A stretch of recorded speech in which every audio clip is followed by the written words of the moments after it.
Alright, hello everyone, welcome back to the show. I'm your charming, self-proclaimed, yet still humble host, Mukluk. And today, we are back on the free-to-play account for more Craftlocked. For those who haven't seen this, this is a challenge run we've been doing. I just realized the patron names are on the screen. Let's move those. For those that haven't seen this before, this is a challenge run we've been doing, where the goal is to beat the game without ever dying, and we can only use gear we craft ourselves. Our character's name is Trust Issues, and if he doesn't make it, he breaks it. He does not trust what other people make. It's probably crap. It'll get him killed. So he is currently level 70, but his gear is a lot lower than that. We're working on it. So he's currently got level 55, mostly 55 armor, a 45 weapon. The other one's level 10, but this is the main one. 45 weapon for land and water, level 30 backpack, and level 30 and 35 and 125 piece of jewelry. And also, tons of bread. That's right, tons of bread. Haven't been here in a while, so I don't know if this is new, but I like the haircut. Thank you, Game Warden. My wife gave me this haircut yesterday. So, let's see. I want to remind myself where we're at. So, we basically took like a week off from Craftlocked because Visions of Eternity came out. So this will be my first time back in Craftlocked in like a week and a half. So I need to give myself a little reminder of where we at.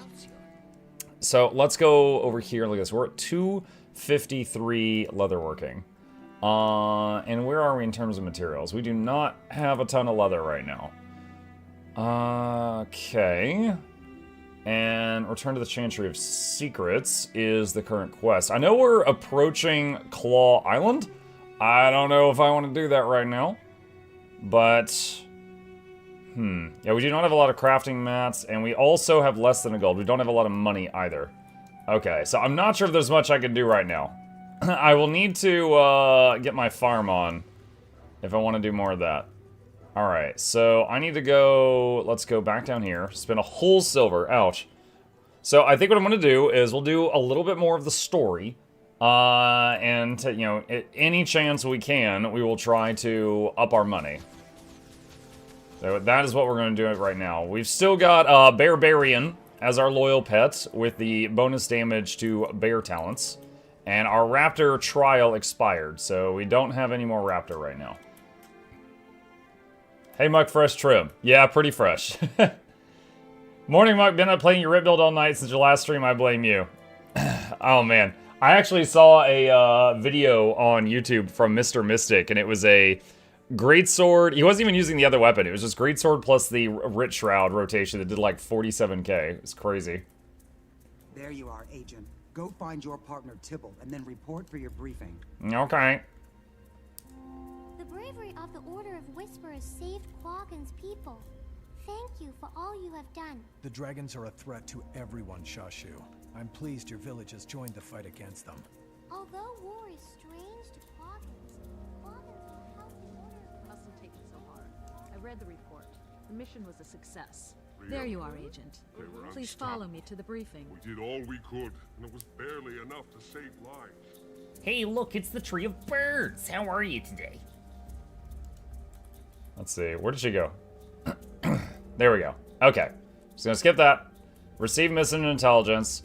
The dragons aren't going to stop just because I get injured. I'm ready.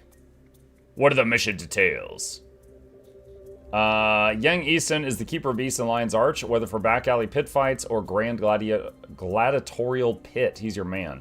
That gives him a lot of access and prestige, doesn't it? Precisely, but it also makes him a target for anyone disappointed in the fights. Yang Easton is missing and he has many enemies. Got it. Good luck, Lightbringer. Thank you. We'll keep you posted. Okay.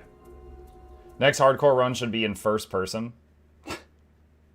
That would be a challenge. I would say if I was going to do that, I would probably play a taller race. Because having the camera be up a little bit would be helpful. Mug, didn't hear your opinion on VOE so far. Scale of 1 to 10, no other details needed. What do you think? No details at all. Like, okay, you just want a number? 9 out of 10.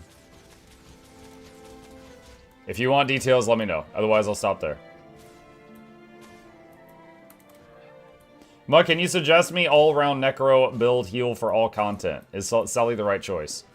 Selly can work. The thing is, Celestial has plus to all stats, right? So that means, like, it does have healing power. And it does have concentration on it. And those are the two main stats for healers. However, it does have less healing power and concentration than normal healing gear. And in trade, it has plus to all those other stats. So, it kind of just depends if that works for you. I would say if you're just learning, yeah, Selly gear's fine. You can use Selly while, you know, figuring things out. And then later on, work toward min-maxing your gear to be better. As far as, like, a Necro build for support, right now, I would suggest either support Scourge, if you want to do quick Alacrity plus healing and barrier, or support Ritualist, if you want to do quickness plus healing. I'm kind of anticipating some Writ nerfs, but that's more for the DPS side of things than the support side of things. So I don't know if they're going to nerf anything on the support end. Asura or Dumb just ride the bear. I don't have a saddle. Why did that guy just... What? It's raining poachers. Muck, is heal writ good in PvE content? Yeah, I took it yesterday to Strikes. It was fantastic. It was very good, in short. Hey Muck, I have a question. Sorry again for the tag, but when you were playing Healing Spectre Thief, were you using a pistol or a crossbow? It's a question for my friend because she doesn't have all the DLC yet and wants to know if she can make it. She only has the first 3 DLCs from Dragon Sage. Would it be possible for her to build it? Okay, so the same DLC that came out with Spectre, which was End of Dragons, also gave them Scepter. Spectre is made for Scepter in hand. Like, it doesn't really work that well without it. Like, the Spectre's the healing class, the Scepter's the healing weapon. So, you're going to have the Scepter in your main hand, always. And then your offhand, kind of whatever you want, right? Like, you could do offhand pistol, you could do offhand dagger. It just depends on what you want. The Scepter main hand is what is important, though. Muck, are you good? You keep clearing your throat. Honestly, I woke up like a half an hour. Well, not a half an hour ago, but a half an hour before the stream started, I woke up, and I guess, like, my voice is still waking up. But no, I'm not, and not that I know of, I'm not sick. I think it's just my body's still waking up. Hey, Neoff. Alright, so technically I'm done here. I'm just getting all the materials I can find right now. I could get these Moas as well for some chance at poultry meat. Speaking of, do I have anything on the trading post? Any money? I have a gold, okay.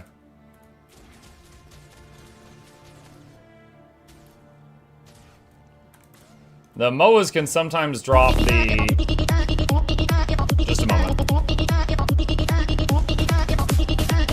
Imagine if the patrons each got a portion of that song, and then they all played it in order. That would be wonderful. What was I saying, though? Poultry meat. Yeah, poultry meat's like 40 silver, which is a huge increase to my life savings.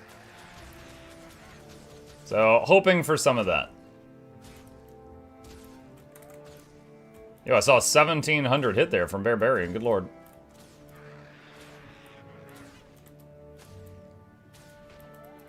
Black Lion chest. Rip. No bird meat. No bird meat.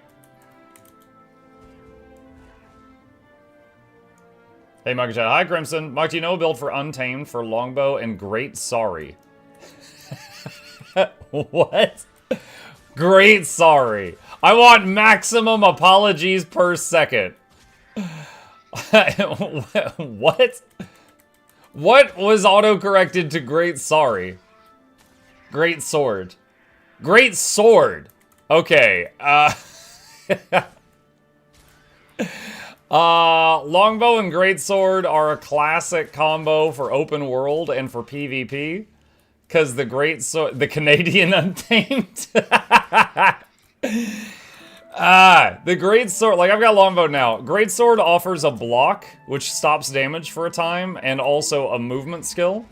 And it has a burst ability and a stun. So longbow and greatsword are fantastic for like long range and then surviving when they get close. It's really good for open world, has been for 10 years, and it's really good in PvP and World v World for shooting people and then keeping them off you when they get close. However, it is... I just grabbed a frog by accident. It's not the highest sustained damage per second.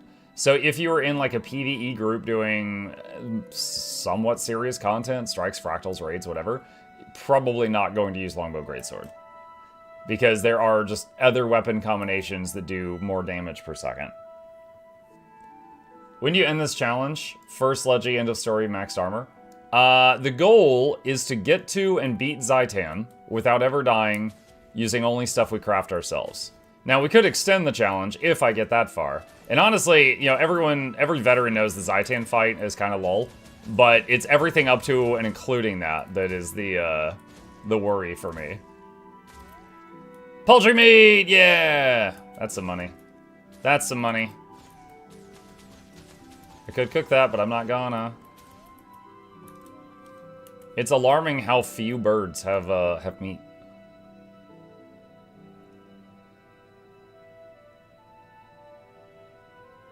Alright, so I'm gonna lower the price by copper. 34 silver. That is... My life savings right now is 80 silver, so that's huge. Oh, I never got this area up here done, whatever this is.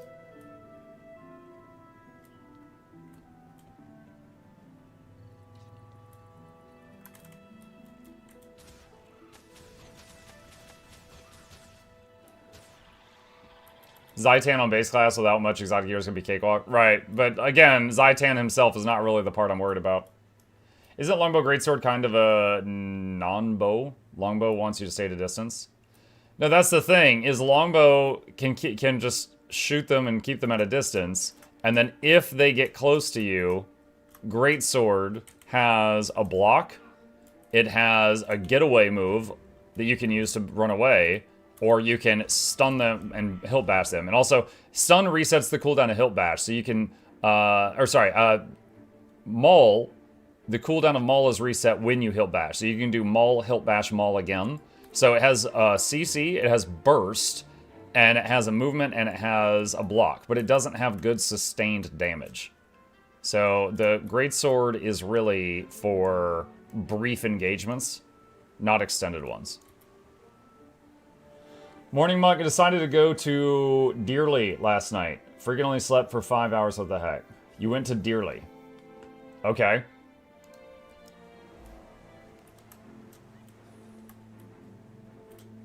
Is this like the Great Sorry? I don't know what we're talking about. Hi Mucky. Hi PT. Still not at the poultry farm yet? Yeah, I know. I'm just taking out poultry I find on my travels. If you extend the challenge POF, what, does the challenge still work knowing what happens? I've literally already done multiple videos on this, but the rules of the challenge are defeat Zaitan without ever dying, and I have to craft everything I use, from bags to armor to weapons to food, and if I die because of a story step, and I have to, and it's unavoidable, we don't count that. Because, for example, in Path of Fire, there's a step where you die, and it's part of the story, and then you're brought back. So, you know, obviously we wouldn't end the challenge there.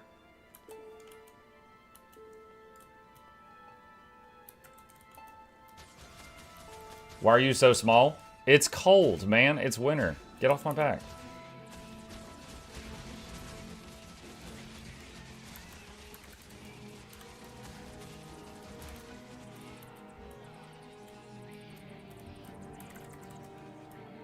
Can you show your setup for mount radial? Do you just want me to show the radial or like open the options menu?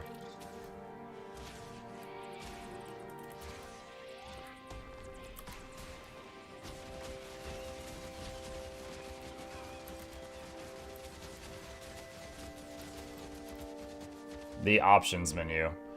Let me see, hang on.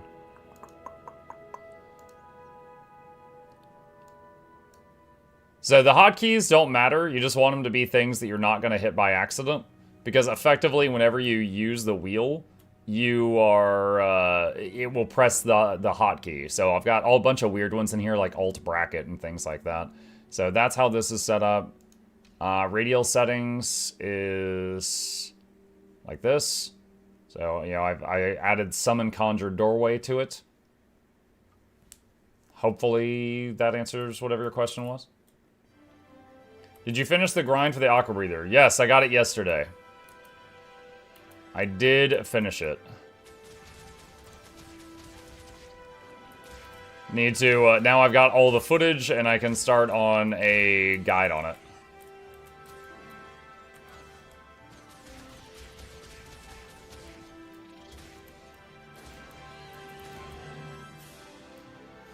Poultry farm I found in Timberland. Timberland? I got something like 60 per hour, which I would say is just passing. I mean, for a low-level character, that's certainly not bad.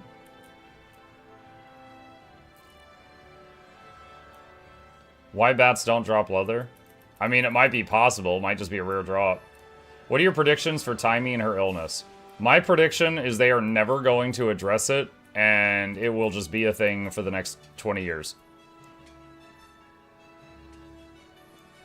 ArenaNet is very, very inclusive, which is awesome. But I think they think that Timey is kind of like the token sickly character. And so they're never going to kill her. And they are never going to cure her because people identify with her. Even though they've said that her disease is lethal multiple times. Which is, in terms of Timey, that is some weird writing choices. But we'll see. Because, like, we had access to a Dragon of Healing that was very close to Timey. They had a perfect opportunity to fix it, but they just didn't do that. What is this? Breakup fights, rouse knocked out pirates. I don't think I need to do this. Okay. So I need to get back over here. I thought Jade Tech was helping her manage her condition. No, the Jade Tech was fighting the symptoms. And the symptoms was her legs weren't working well. But she has skeletal dystrophy, which means, like, her bones are decaying, which would eventually be lethal. The Jade Tech is just like giving her a fancy pair of crutches.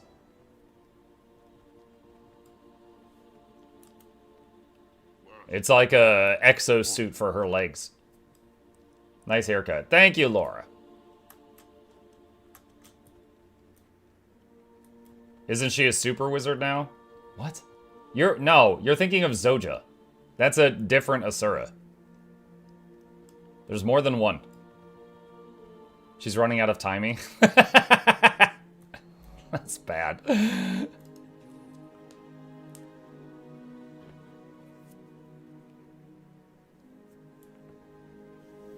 I like how it's nighttime and I enter this and now it's daytime.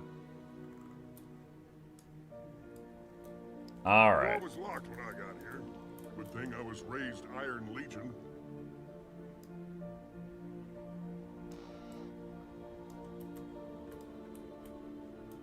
No sign of Yang. Search the top floor of the house.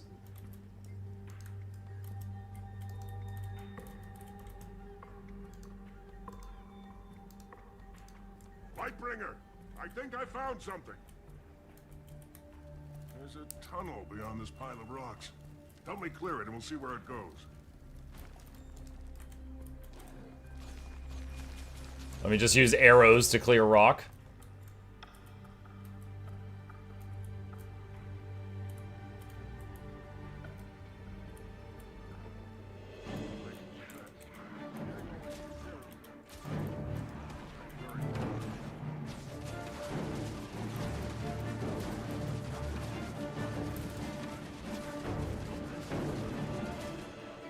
Do you think there'll ever be an expansion under some dire circumstances where Aurene makes a return?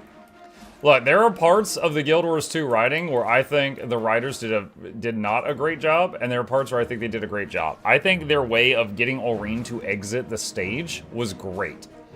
And the problem is, Aurene is too freaking powerful. Right? So if they keep her around, she is, What's that movie term for a character that can just, like, solve every problem without... And it's, like, kind of boring because they're too strong? Mary Sue. There you go. Aurene in her current state, I think, would be like a Mary Sue. So she has got all the powers of the Dragon of Healing, the Dragon of the Jungle, the Dragon of Death, the Dragon of Ice, the Dragon of Fire, and the Dragon of Water. She got all of them. So she's like too strong. So I think the excuse that they used for why she needed to exit the stage to basically just focus on not exploding was actually decent. And if she comes back, she can just Thanos snap any enemy out of existence pretty much. So I like the current reasoning for why she needs to go focus on, you know, just processing all of that power and not just dying. Hang on a sec. There we go. If they brought her back, I think it would be too much power in our court.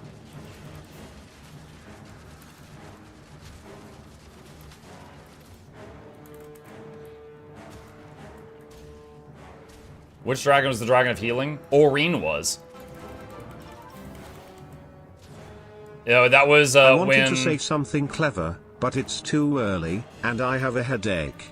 Here's to 50 months of Bezos bucks for Muck. Our favorite Mary Sue. So when... what's her name? Shoot. When what's her name? God, it's too early. Kaith. When Kaith became Aurene's voice, when Aurene couldn't talk yet, and then Kaith started talking for her, she said multiple times that she was basically like the aspect for healing, and that was what she did. She used it multiple times in arguments when she was talking with Ryland. And then Ryland accused them of letting people get hurt just so that they could heal them and then they could feel better about themselves, which was pretty dark.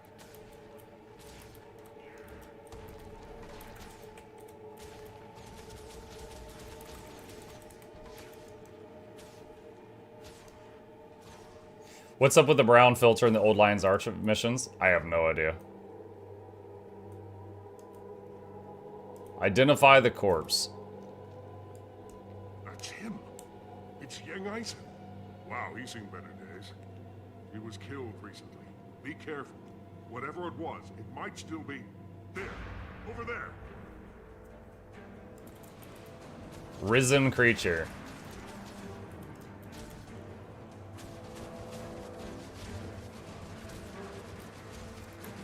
Shake it off. Oh, dang. Had 25 stacks of vulnerability there for a second.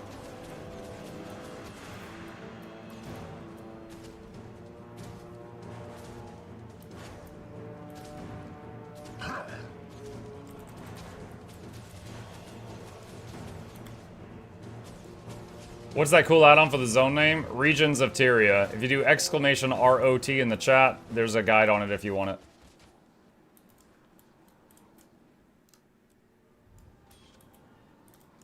Alright, that step's done. Pick whatever we want. We're not going to use it. Can't use it by the rules. And so no. Muck, you're usually more of an Untamed main than a Soul Beast, correct? Correct. If I'm playing my Ranger, it's because I like being a pet class. Soul Beast will merge with their pet and then not have a pet, basically. And then it's just Green Warrior. It's like, hey, you know the coolest thing about this class? Let's get rid of it. So, I feel like the only game mode where Soul Beast feels like playing what it was probably intended to be was PvP. Because in PvP, it's very fluid. You're merging and unmerging with the pet constantly. But in... Actually, I'm curious. What happens if I try to click this? It doesn't let you. Okay. But in PvE, usually you would just merge with your pet and then just, like, forget you had it, and then that's it. Any thoughts on longbow, shortbow combo? Shortbow is faster and better at close range. I mean, I could. It would just take more materials to make one.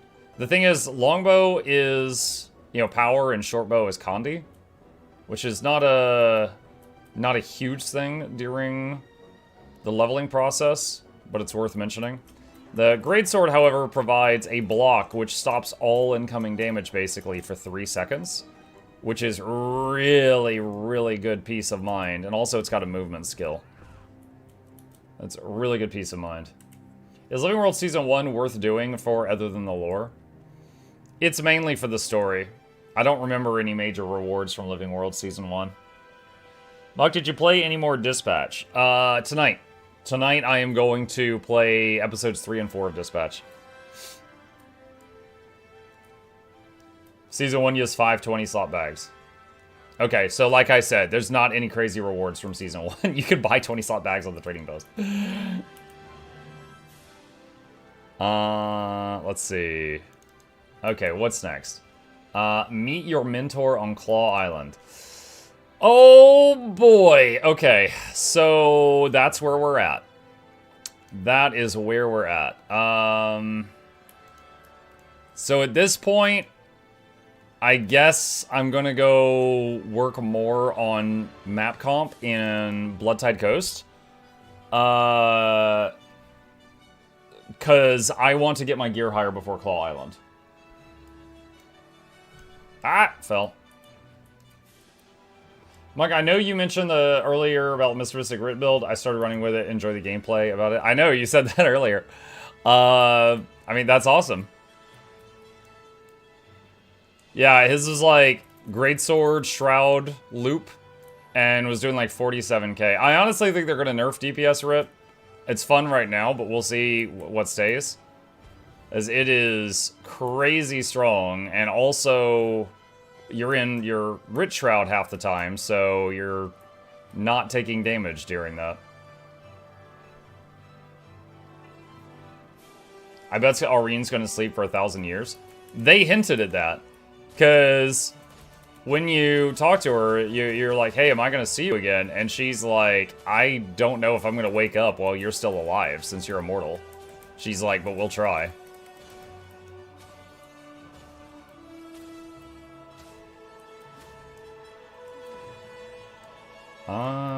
Okay. Let's see, what's this art?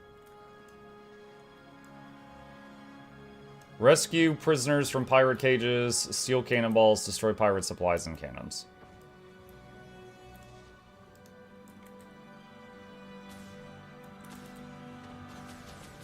She said, wake me up for Guild Wars 3. You're not doing the adventure guide?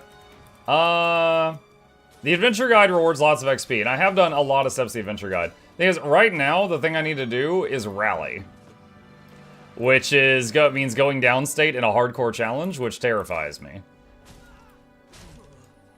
And I actually purposefully went downstate once and tried to engineer rallying, and then a nearby player revived me and helped me, and I was like, no!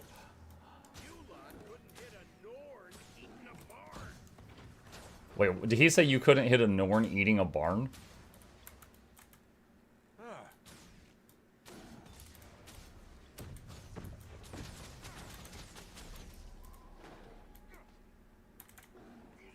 You shoot like a bunch of dairy farmers.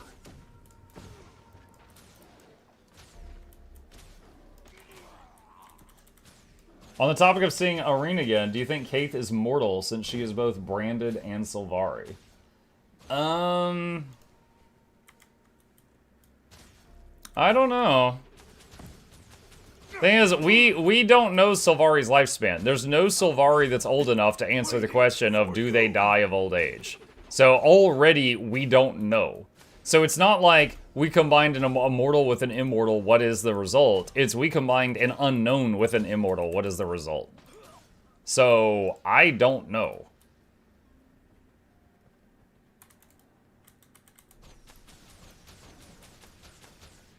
Like, the oldest salad is the Pale Tree, and she's still alive, but in, like, a coma at the moment because of other stuff not related to old age. I got some iron ore here.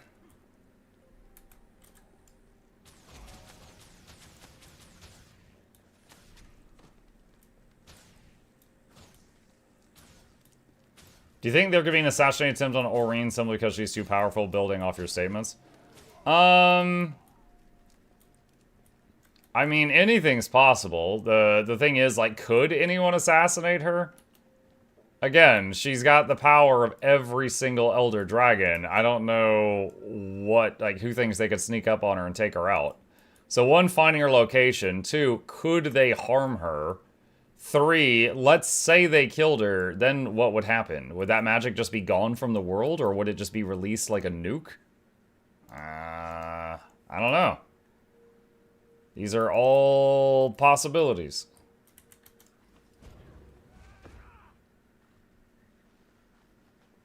Roofbreaker suggestion with 2.0 tweaks, smallest map possible, brutal, increased bad guy damage, output 50%. You remember the game's supposed to be fun, right? That just sounds painful. Dead man's chairs, yo ho ho, and a bottle of rum. Drink and the devil and Alright, this thing. What was this? Breakup fights, rouse knocked out pirates with water, eliminate the rum causing the problems. Eliminate the rum. I'm sick of you needling me. If you're looking for a fight, you've got one. Don't start with me, you scurvy scoundrel.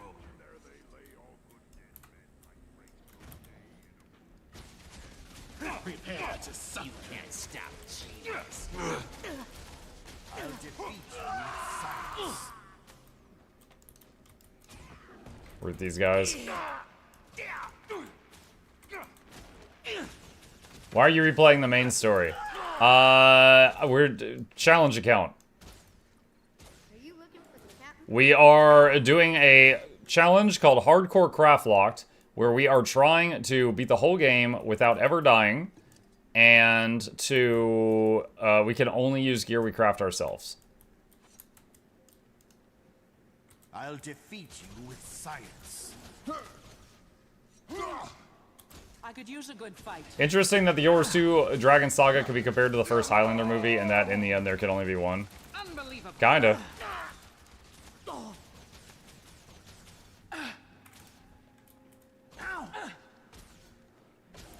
What is beating the game defined as? Killing Zaitan? Yes. Yeah.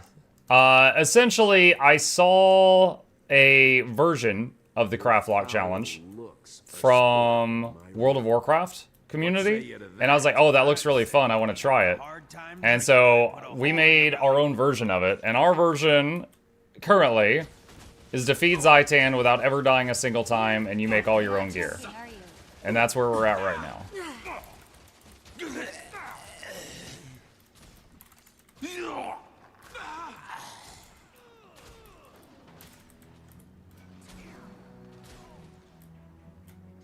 Oh, that was the Asura racial thing. Haven't seen that in a while.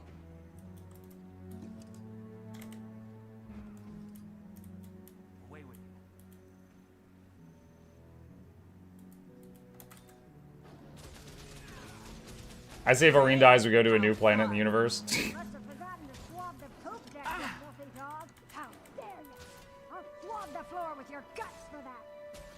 Pray, how fun.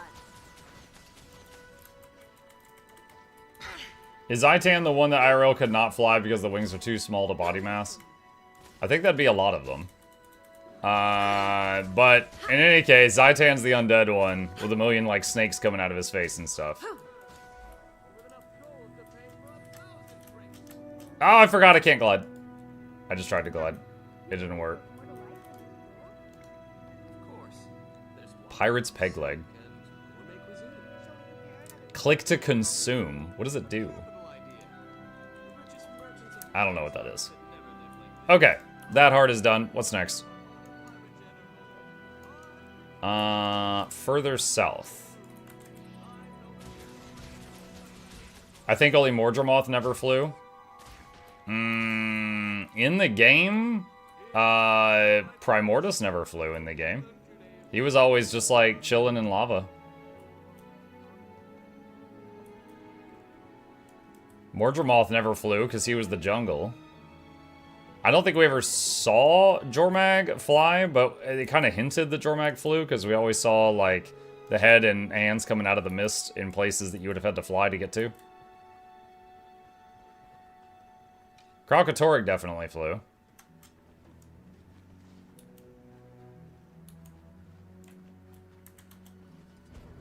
Good morning, y'all. Good morning, Tho Noodle.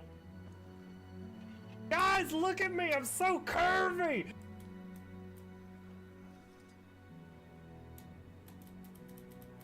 Suwon. Yep, I said Suwon. Platinum.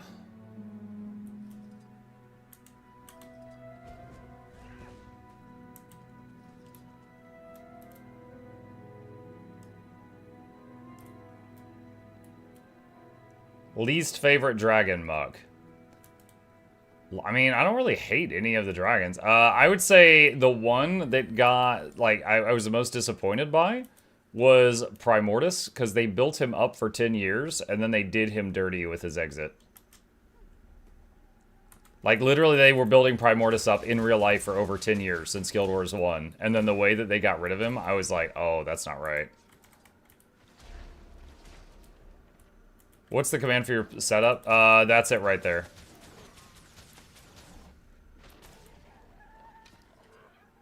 Raw candy corn.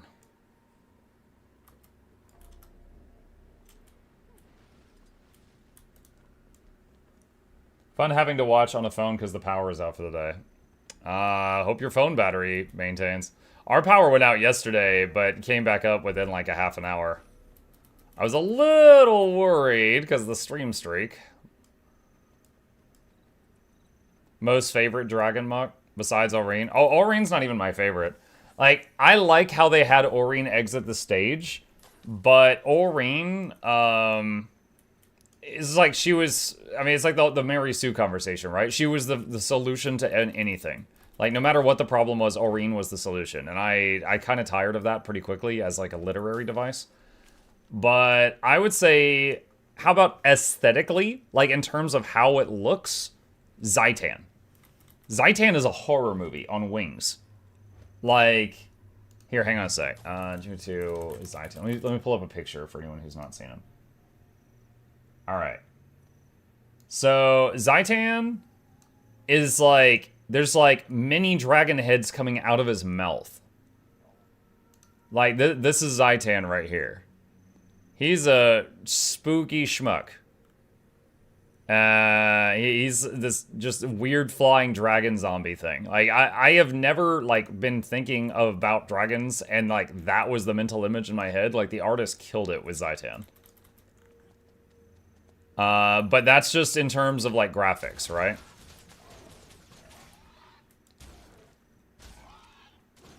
Obviously, Zaitan's fight was kind of a disappointment. A lot of the player base agree on that they would love to see that get reworked.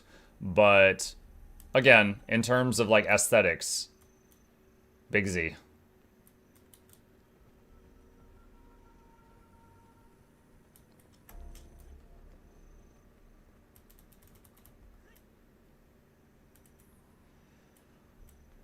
If you could remove one combat mechanic from the game, what would it be?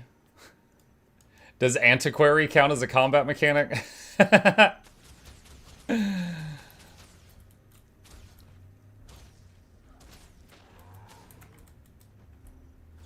don't know that there's a specific combat mechanic that I, like, hate or anything. You know what? I would love to add diminishing returns on CC. The game has so very much CC in it that sometimes you get stun locked for days. Diminishing returns is a system from WoW where if you get basically CC'd 3 times in a row, you're immune to that CC for like 30 seconds to a minute so that you can actually play the game. Would not mind that getting added into our game. Mark, don't hate on Antiquary. I made Sigil of Generosity meta, and that is truly a magical thing. We are blessed. That would only work in PvP. I mean, like, for example, in the new metas, there are enemy amalgams that put down fields that stun you over and over and over and over and over and over, unless you can, like, stun break and dodge out of it. Would not mind going immune to stun for a moment after 3 of them.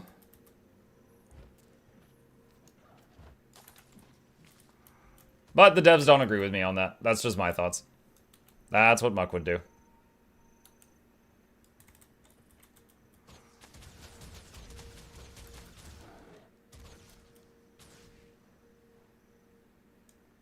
Alright, these trolls all going Ninja Vanish is really extending how long it takes to kill them. Soiled rag. Oh, like, oh hey, they pooped in that cloth. I'm gonna pick that up. Awesome.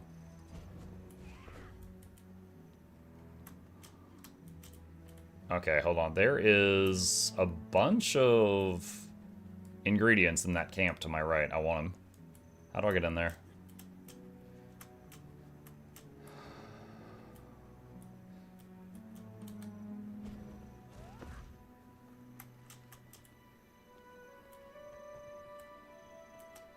Can't you sorry drunks focus for just 1 minute? Help me look for the artifacts, and then you can... Mug, if you could revive one more NPC from the story, which would it be? Revive an NPC. Blish.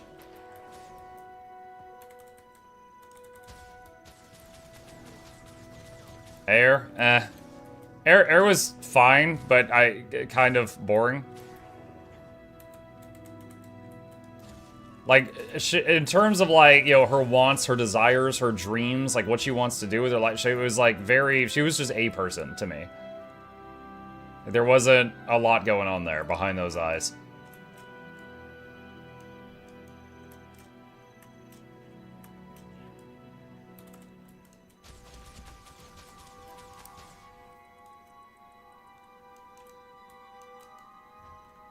Traherne. I could actually see that going very wrong. Because of, like, how okay, and also, chat, be vague, because spoilers. But because of how Traherne exited the stage, I feel that if you brought him back, that would be like wishing on a monkey paw, and you would bring back something else, too.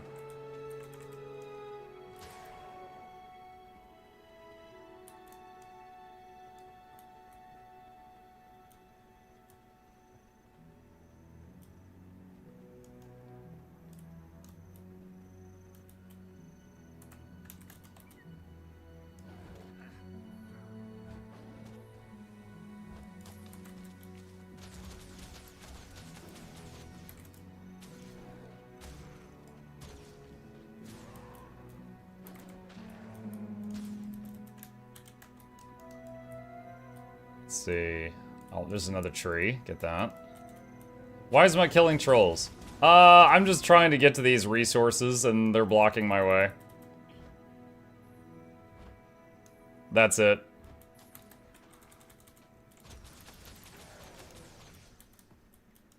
Mug, is Heal Writ easy to play? Yeah, it's not too bad. I actually recorded, last night during the stream, I did a video on, you know, I tried Heal Writ. And talked about it at length for a while, if you would like to watch that. But in short, yeah, it's not too bad, and I really enjoy it, and it's really good. Someone in chat is asking if Blish was a character and not the name of the HUD. Yes, the Blish HUD program is named after the Blish character in-game. He's introduced in Path of Fire, I think?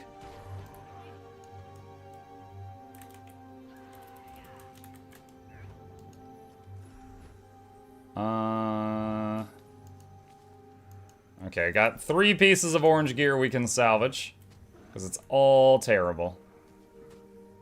It was in Season 4. Oh, okay. Alright. Living World Season 4 was right after about the fire. I remember we met him, like, around Alona, but... Or you know what I'm remembering? I'm remembering that scene with the shipping crate in Alona. That was not when we met him. That was a little bit after.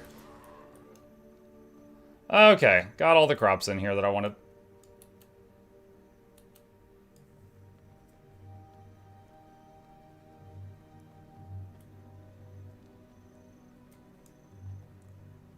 Not the one with the beetle? That's Goric, Blish's brother.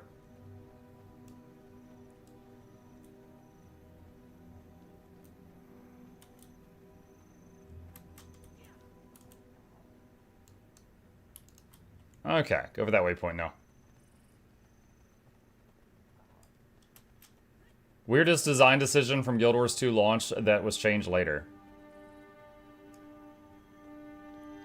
No healers. They were trying very hard to avoid the Holy Trinity. No tank heal DPS. And later they were like, you know what? We've made some hard content. We actually need healers. And now we have healers.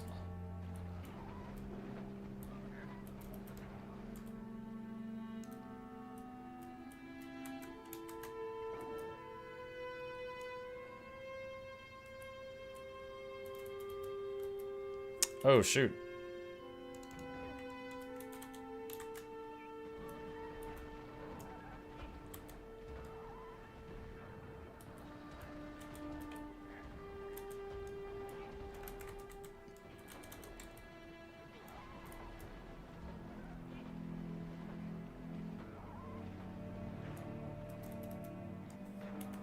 Alright, can I equip it now? Alright, so we're gonna have to get another gathering pick after this. Yours too, no shapeshift skills. I mean, the Norns have some, but, you know. That's kinda, Thoughts on Power Troubadour? No thoughts. I played Troubadour during the beta as a support, and it was really good. I have not played it since it went to live. So I am not sure. Also, I didn't play it as a power at all, so I don't know on that.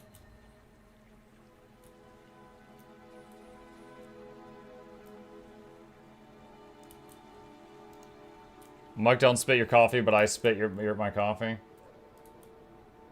Oh, the Isgarin? That's pretty funny. There was a, what was it, the Slay Finder meme? Where it was a very busty Isgarin that someone drew on the Reddit the other day. This looks related to that.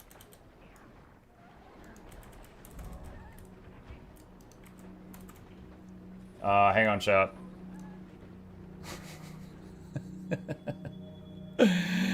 That's the picture.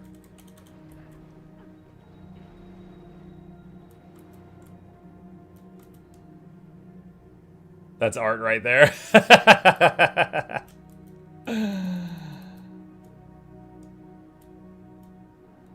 That is absolutely a thing of all time.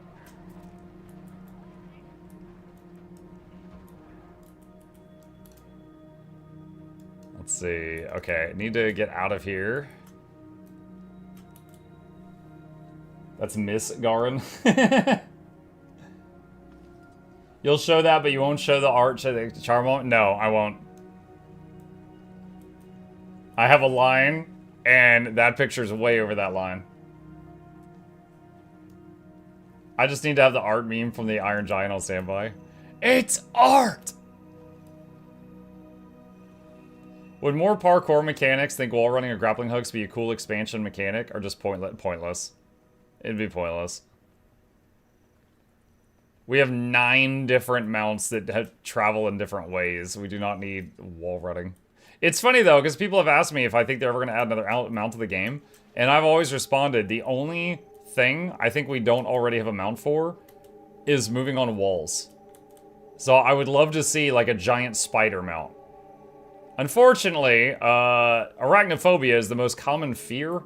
And Guild Wars 2 is, like, very inclusive. So they'd probably use, like, an iguana instead. Or some other lizard that could run on walls. Gecko? Yeah, something like that. Mountain goat? It begins!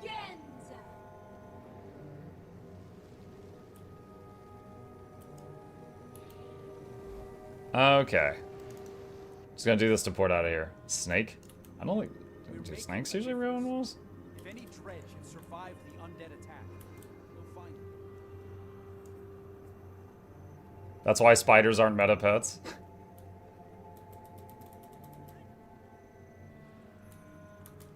Cap says we reached the point in Guild Wars 2 where only meaningful combat traversal update they could do is increase the number in the title. What? I thought you were going to say something about fix warrior charges not getting stuck on terrain. Was not expecting that.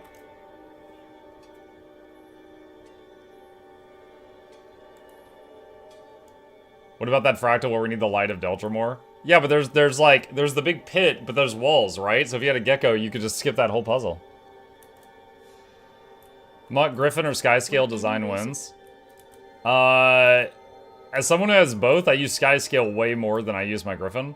But they are both useful in different areas.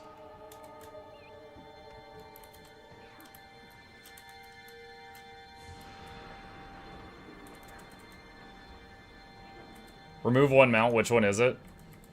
Ooh, so I want to say Springer, because when you have all mounts, Springer is useless. However, for players that are, you know, going through the story and all for the first time, the Springer is essential for a time. So it can't be Springer, because, like, during the growing process, you need it.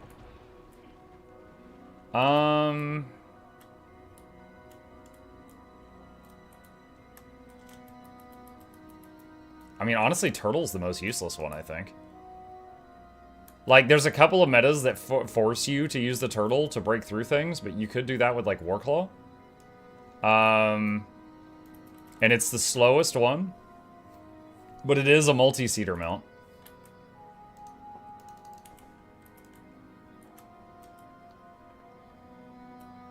Collect weapons from shipwrecked weapon crates, bring them to Quaggan, help Quaggan fight undead.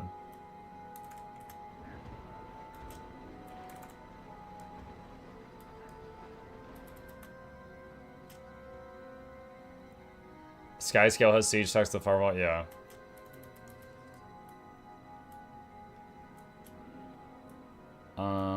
Where are the Quaggan? Bring to Quaggan guards.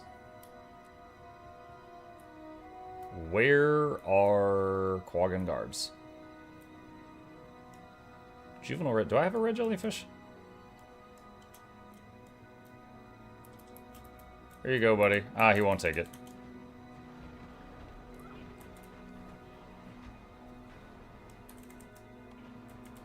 Are drops still on? Nope. The drops week ended last night.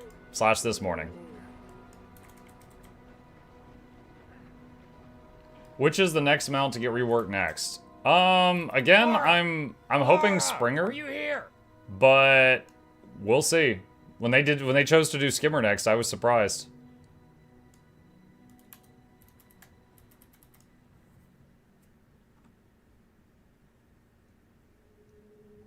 Hi, Muck. I had a Craftlocked question. What's up, Aura?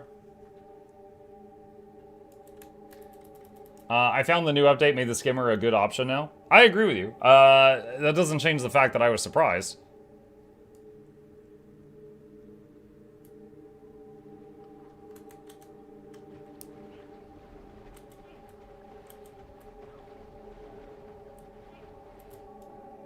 Can I play with a bow but without that pet? I mean, you're asking... Okay, so one, you can use a different pet. But if you're asking if you can play with a bow and not be a ranger, the answer is yes. The Guardian, if they become a Dragon Hunter, can use a longbow. Warrior can use bow. Like, there are other options that can use bow if you want.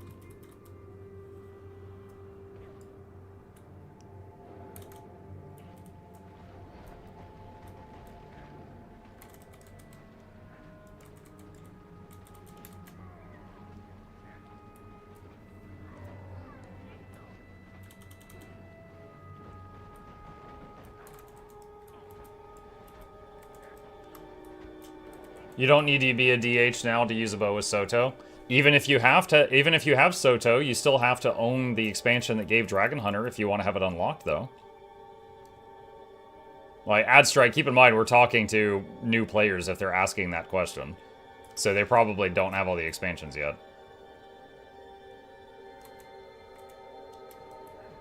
I feel like Springer is relevant in all content for those of us who know Skyscale. Jackal gets very low use. Yeah, Jackal is the only mount that can get you into those, what are they called? The sand portals? So it'll always have a use for that, but if you're not going through sand portals, yeah, I don't use it much.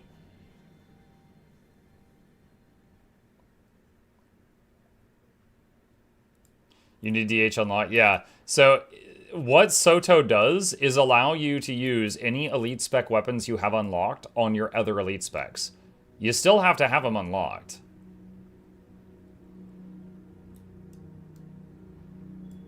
Give Springer a glide ability? A glide ability? I never use Raptor. Honestly, I feel like I never used Raptor since the Warclaw update in Enchanthir. Alright, nothing here we need. Wait, did that take? Is the greatest treasure. Okay, there we go. Alright, What am I doing wrong? It keeps coming apart at the spearhead. Did you tighten the bolt fastener when you attach the head assembly? Oh, goodness. Let's see. Blue, blue, blue, blue. Blue. And a white item. Deposit all that. I'm going to go back over here. And sell junk. And eat luck, eat luck, eat luck. Can use this on these 3 orange items. Whoa! Ascended dark matter. What the heck? Don't think I'm gonna have a use for that anytime soon.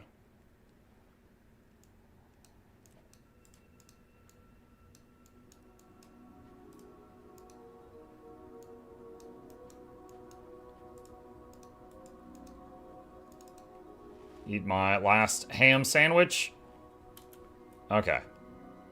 Let's see. Let's go up there.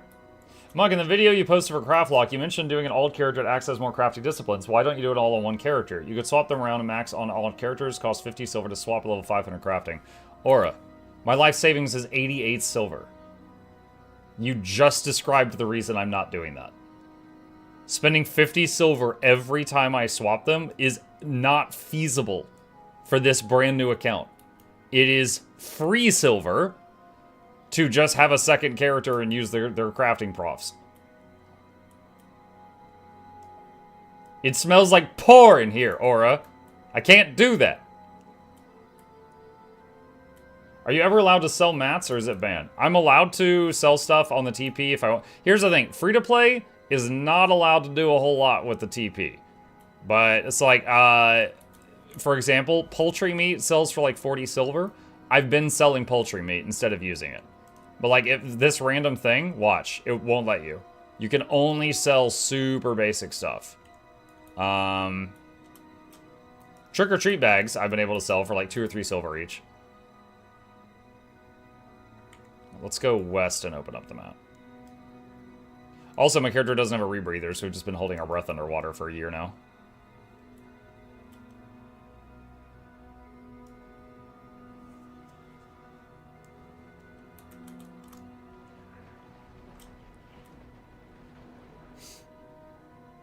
You should just do some lab and get some bags and XP. Honestly, that sounds really boring.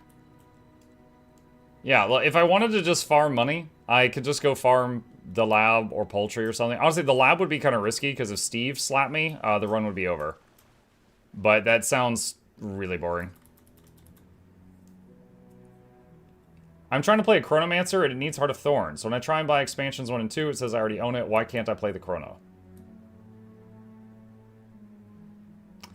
Haramja, if you hit H and you go to training and you go to Druid, well, sorry, I said Druid, but you know, like whatever thing, it says requires Heart of Thorns. Also, have you spent hero points on it? Have you tried to spend hero points on it? Like, to put hero points into an elite spec, you have to have all the ones up here filled up completely. But if you have all those filled up completely, you should be able to put points in there. Oh, that's the edge of the zone. Okay, so south.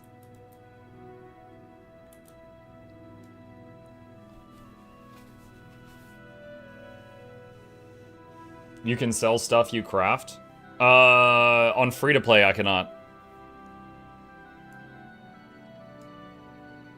We actually tried, because I made a few excess things and tried to sell them, and it didn't let me.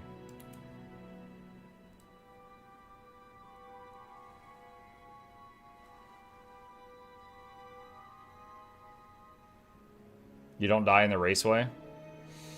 Again, though, like, one, I don't want the success of this run to be hinged on, was it Halloween? So, I don't really want to do that. Like, yeah, I could level from 2 to 80 by doing Labyrinth stuff, but doing videos where I'm, like, going around and actually interacting with the world is just so much more interesting.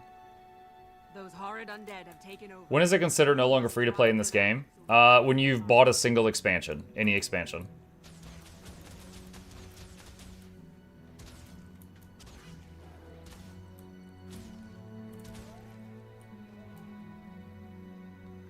Defend Priory, healing sick Quaggan, burn disease corpses, cull plague carriers. Expand your knowledge while here. Quaggan likes you very much. There's quite a few people here. Like, you make the Leggy Rebreather. Yes, last night. What is this challenge? Hardcore Craftlocked. Basically, trying to... You know what? I should pin this. Hang on.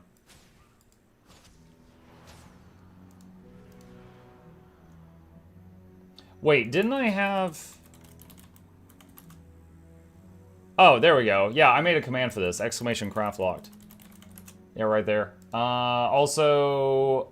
Hang on. I can pin the first video.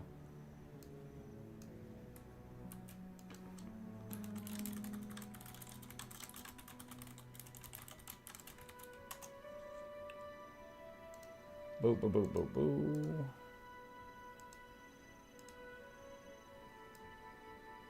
There we go. Okay, so there's all the rules. Okay. What else we got?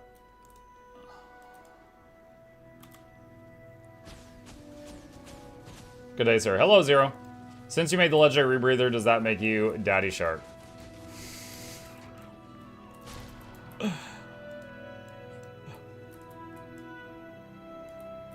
That's a groaner. Mug, is it true the next legendary is a ring? They have already announced that at the 3-month update there's a legendary ring, and at the 6-month update there's a legendary accessory, and at the 9-month update there is another legendary weapon coming out.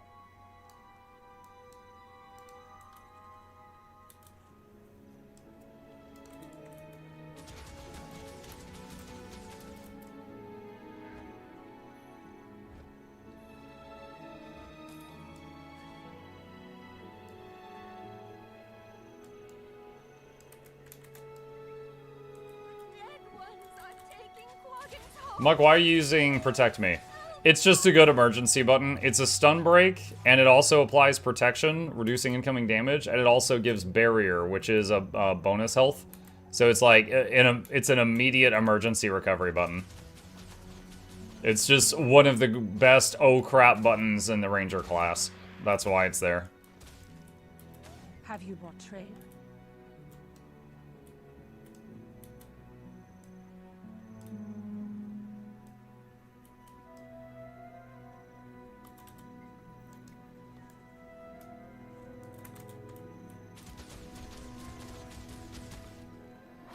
Mug, is there a mount skin you'd like to see in the game? Personally, I'd love like more Cryptus mounts and some undead that aren't Awakened or Zhaitan themed.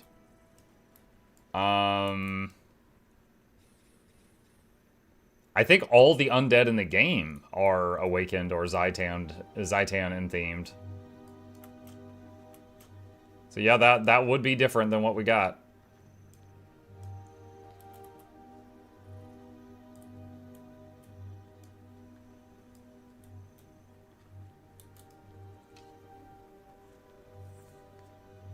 Did you assign a World v World point in the Warclaw Mastery? Oh, that was to Saint, not to me. Oh, I can stomp the rats for progress. And kill the crows.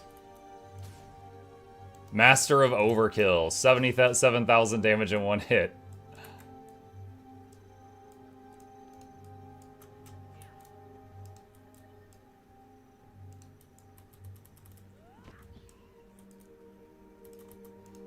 What am I supposed to do with this guy?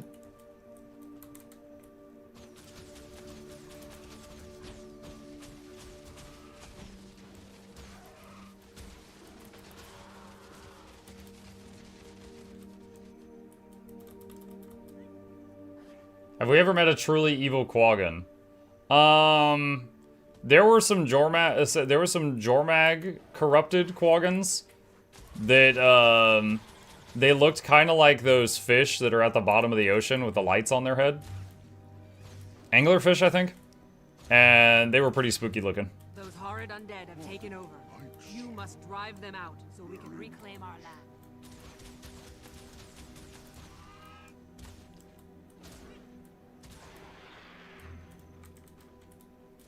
Did you finish Dispatch 3 and 4? No, I'm going to do that tonight, Nowfall. And if you can't make it, I'll put it up on Mukluk Plays after.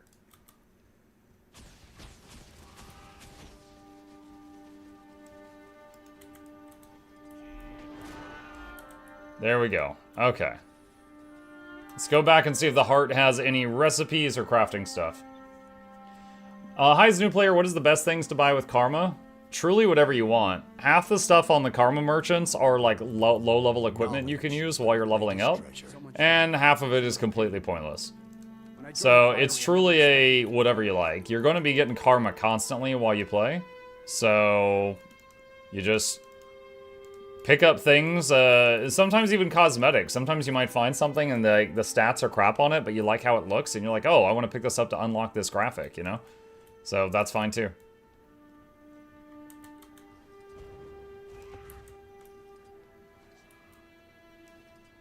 What's the best website to look at for builds? There's a few that I recommend. There is... hang on a sec. Alright, so there's guildgen.com.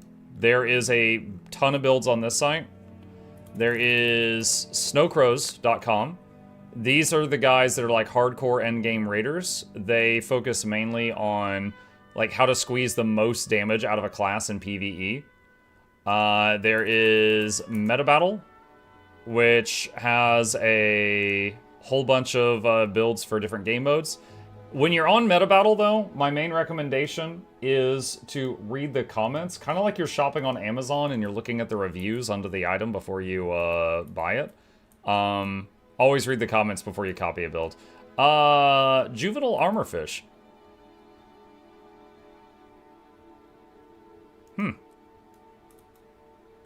Mine now.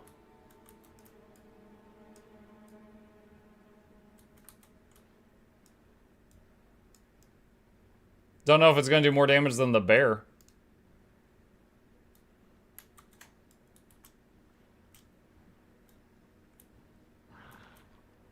That was quite the charge. No, definitely doing less damage than the bear. 1300 toughness, 1600 vitality.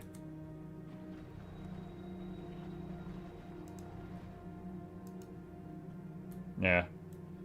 Gotta name it though. We've been naming every pet we've gotten so far. What do we name the armor fish? What is something witty that we can name an armored fish? Floppy, tank, fish tank, tonk, runner, floppy. Why are so many people saying floppy? Knight, anchor, Brown the blacksmith. Joel but armored. Jimmy John, tactical sushi. I'm gonna see if that one fits.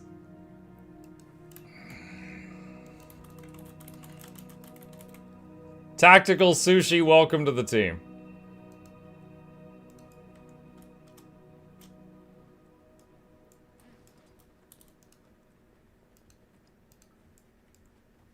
Alright. What else we got? Stuff up here. It's nice seeing new players enjoying the game. Yeah. Just wait for the final boss of the core story. It's really cool. If you have any questions, Muck, don't hesitate to ask. What are you talking about? You've been here 42 months.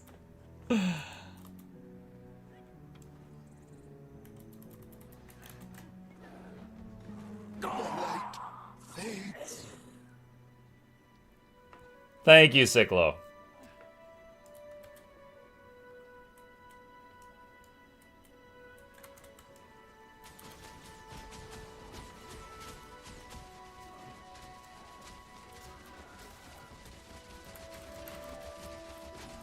Oh wow, I'm almost done with this heart already.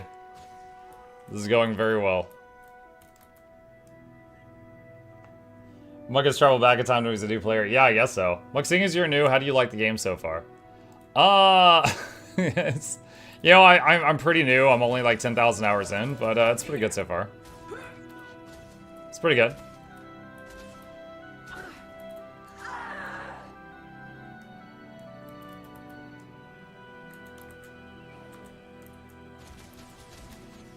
Sorry, I asked the question, do you have a level guide for the scribe profession? I don't. If you are trying to power level a specific crafting skill, I recommend GW2crafts.net. They have a power leveling guide for every profession skill, including scribing, if you want it. It basically will show you like the cheapest way possible to get the skill up. What? Oh, my axe broke. The hardwood was too hard. This is why I craft my own stuff, chat. This is why. Other people just making crap axes. We've done it.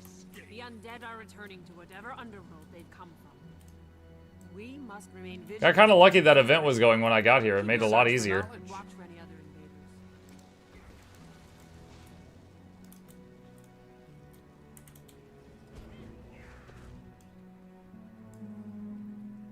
As a new player, what's the hardest part about Guild Wars 2? Picking what class to play. With the addition of elite specs, there is 36 different elite specializations currently in the game. I would imagine that could be an overwhelming amount of choice paralysis for a new person.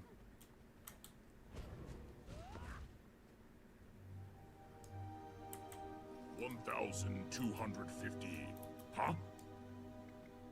Bring it on. Taste my venom.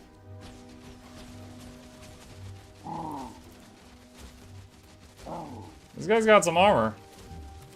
It's taking a while to die. He is going down, though.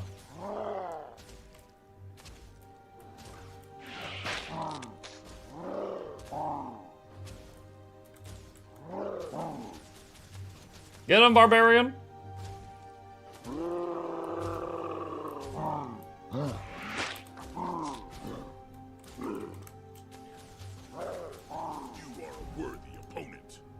Is a shame I have so much more booty to count. Mm-hmm. Hey, random homeless New World player. We've met a lot of you in the last week. Do you happen to know anything about Guild Wars 3? Sorry if this has been asked a million times already. Guild Wars 3 is currently a rumor, Saminsky. There was one... I've got a whole video on this, but I'll give you the TLDR. The TLDR is there has been no official source that has stated they're working on a Guild Wars 3. So either A, they're not, or B, they're working on it and they haven't even announced it yet. And I'll remind you that after Silksong was announced, we had to wait 6 years. So if they are working on a Guild Wars 3, we probably have many years before we see it. So, if you are holding off on trying Guild Wars 2 because you're wondering if a 3 is about to come out, don't worry about that. This oasis is a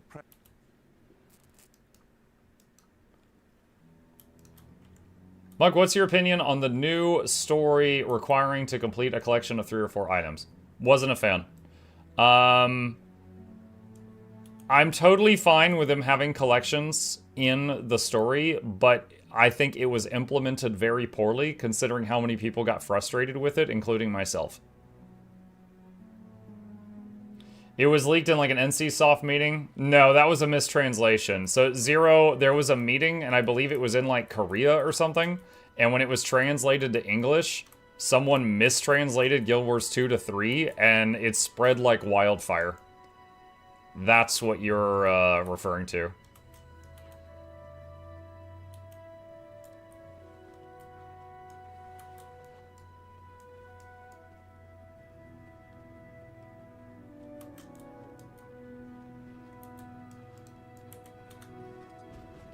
Ah, shoot. I tried to run past it. Hey, been stuck between picking Revenant or Necro for my first high-end PvE class. Wanted to know if any of these two have a hard time or can't do higher-end PvE stuff since I don't want to lose out by picking the wrong class. What's up? No, like, any class can solo high-end content. You might just have to play it differently than how you normally play it, right? Like, you could slap toughness and vitality gear on any class. You know what? One thing that you might enjoy, there is another content creator named Lord Hyzen, and I'm typing his name in the chat right now. He has a YouTube channel, and his whole thing is soloing stuff that should not be soloable. He's really liking Conduit right now. He's fighting God as the Conduit. So he makes builds that are made for just like soloing big stuff, and if you're interested in that topic, I would recommend skimming his videos for any class you're interested in. Hi, Muck. Ah, he heard me talking about him. What's up, Hyzen? But I think any class, if built correctly, can solo big nasty things. It's just building it correctly.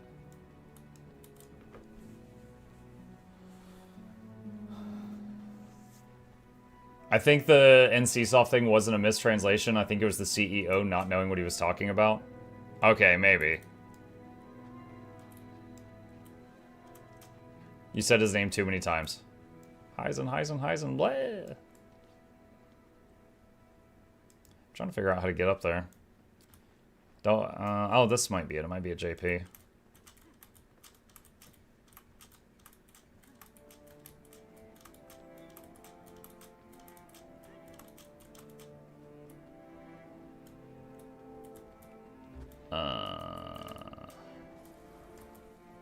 There we go. Alright, 88% on the zone.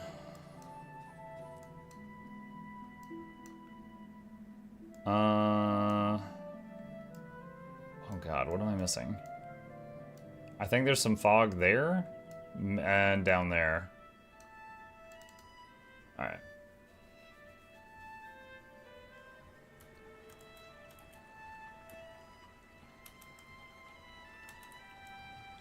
Can I go south from here?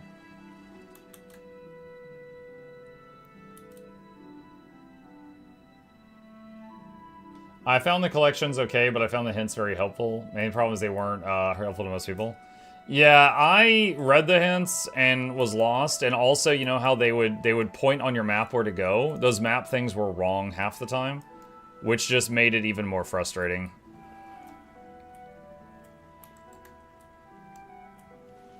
This doesn't work. Okay, I'll have to swim out of here. This is no good. I need to go south, but I'm gonna have to swim west and then curve around. Muck, are we ready for triple trouble?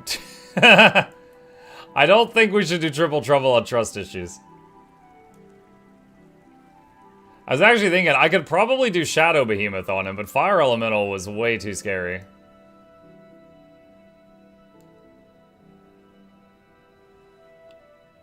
I'm used to looking stuff up on the wiki for stuff, so it didn't seem out of the ordinary for me.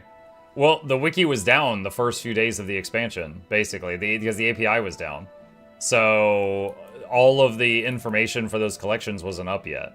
So if you did the collections in the last, like, 24, 48 hours, you had a different experience than everybody that did it in the first few days.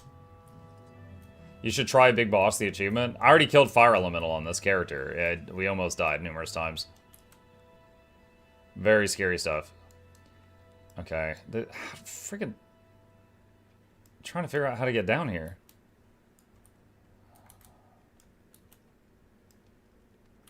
I think I can cut through here. This is so roundabout. I did not mean to hit the pig.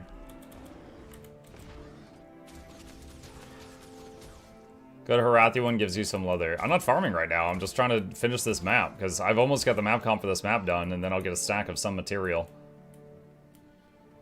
Muck, is Fellowship good? I had a lot of fun playing Fellowship. The only reason I'm not playing more of it is just because there's so many other games that I'm interested in playing right now, but I thoroughly enjoyed it. And they're no longer paying me to say that. I had a lot of fun. It felt like running 5-man dungeons in WoW with except they do 4-man in their game. Like with tanking and threat mechanics and popping cooldowns and stuff like that. I found it to be quite enjoyable. I would say the #1 complaint I saw about Fellowship was it's got pre-made characters. Like, they have talent trees and stuff, but it's kind of like choosing a hero in League of Legends. Like, you know, you're not making a custom character. And there was people that were not a fan of that. The pain's here.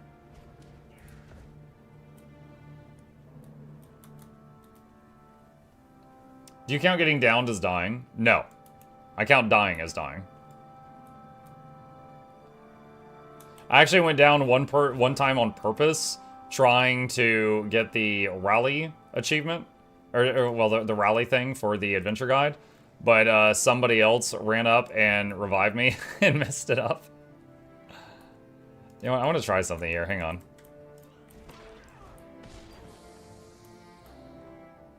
Dude, that didn't do it. Oh, wait, it did. Okay, I just gotta do that 4 more times.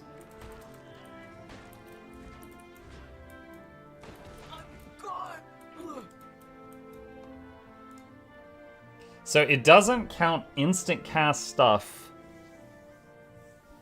Oh, that one's got a shorter cooldown. It doesn't cast instant cast things for using a utility skill. It has to be something with a cast bar.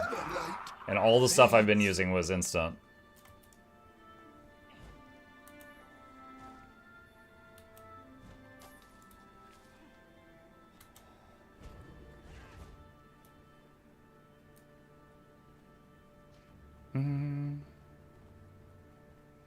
I usually like take it easy on releases and wait for bug hotfixes.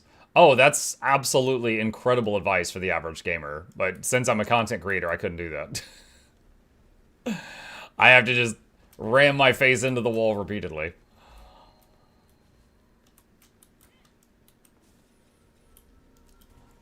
Viper says, hey, so glad you made that gold making video. I now have 3 alt characters I'll log into every day. I'm so happy that I can get free stuff just by logging in and getting things more easily. Thanks for answering my questions whenever I have them, and I hope you'll keep playing the game forever and keep making videos to help people. Thank you for your help, and I hope you'll always keep doing this. Those are very kind words. Thank you for the compliments. I'm glad those videos helped you out. Because if you like them, you are my target audience. Where is this vista? I guess it's on that cliff up there. What was that other language before English we switched to an area? It's just a decorative thing. It's an add-on called Regions of Tyria. If you, oh god, I remember this hard. I hate this one. Regions of Tyria. If you do !ROT in the chat, you can pull up a guide on it if you want it. It's just a fun thing. Okay, that's not gonna get me up there. Combine components of oasis plants and animals and take them to Cecilia for brewing. Test completed potions on risen spider hatchlings.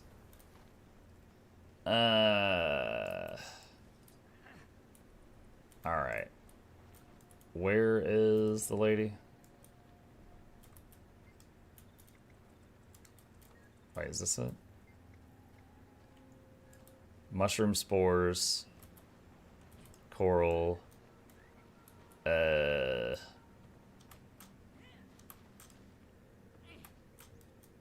Oasis fern. Go make a potion. Okay.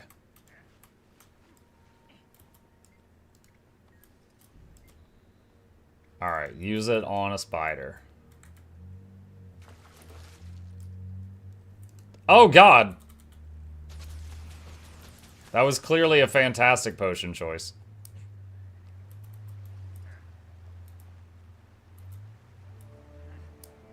Alright, well that was half the heart. Let's just do that nightmare fuel one more time.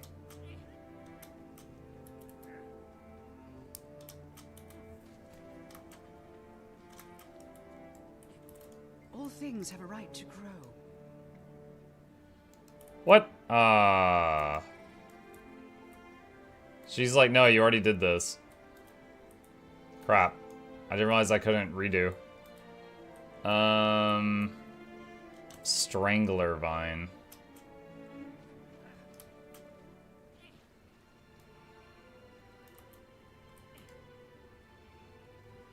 Incompatible ingredients. Okay. Coral's fine. Mushroom is not fine. Alright. Wait, oh, I didn't pick up coral, I picked up frog legs.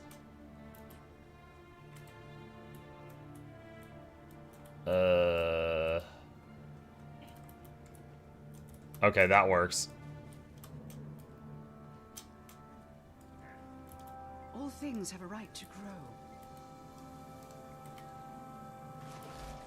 There we go. Dunzo.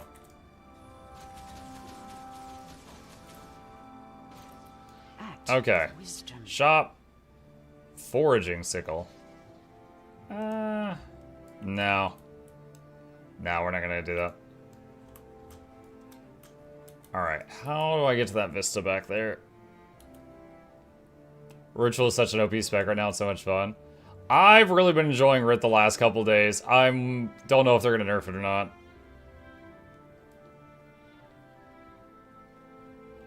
Hey, Mike, keep me entertained while taking a mandatory workplace harassment video. It's mandatory to learn how to harass in the workplace? Man, the business side of things has changed. Dude, how do I get up this hill? My tiny legs.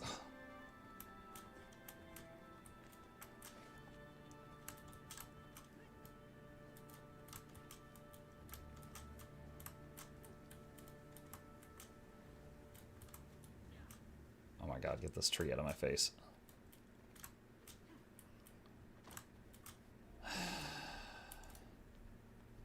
Which way is the best to level mastery after the story completion?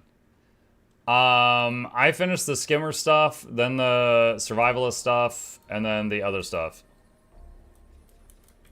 And there's really no wrong way to do it. As long as you... I mean, you said after story. I'll be right back. I'm gonna stand in the fire just so you don't get bored. You said after story, so I'm assuming you've already got the 3 that were required for the story. But beyond that, it doesn't really matter.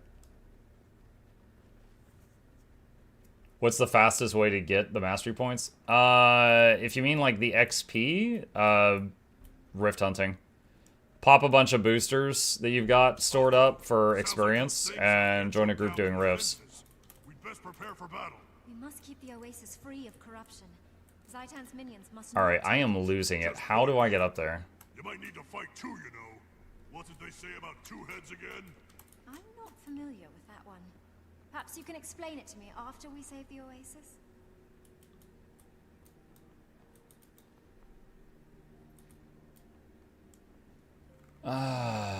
Don't fall and die now. I know. I need to get on top of that hill somehow.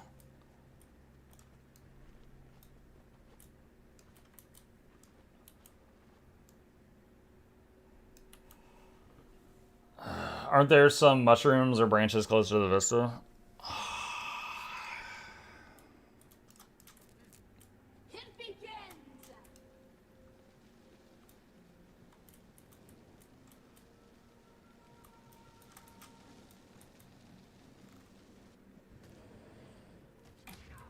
Oh god.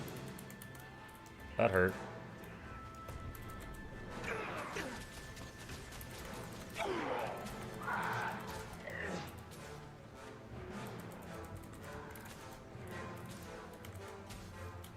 Food buff wearing off. Eat more bread! Further north of you? Further north of me. Oh, this might be it. This could be it.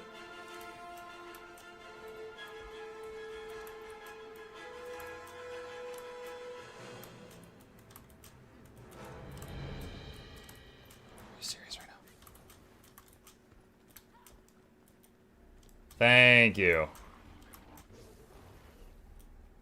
Probably spent 10 minutes looking for this thing. North along the west wall. Actually, it's east wall. Zio west is left.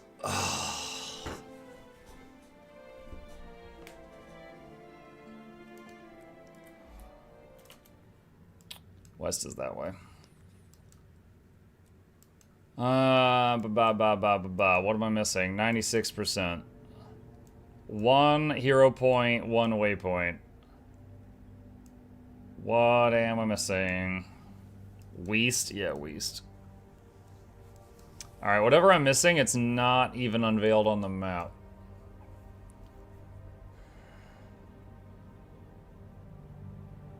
Dang it. Am I going to have to open up a freaking page on the internet for this map to find out what I'm missing?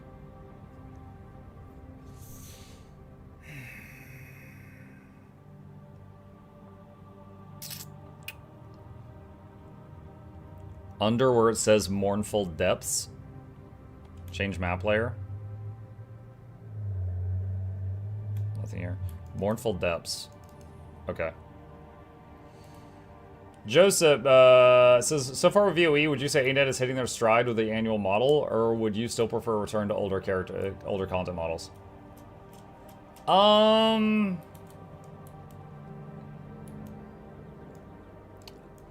So, okay. When I say they're hitting their stride, I think, to give a fair answer to that, I should wait to see the future content releases. Because I really enjoyed the launch patch of Secrets of the Obscure. I also really feel that in the following patches, they completely ruined the story that they had built at the start of Secrets of the Obscure. I think the story kind of flopped after that. And this one, VOE, I think the starting story is awesome. It's really good.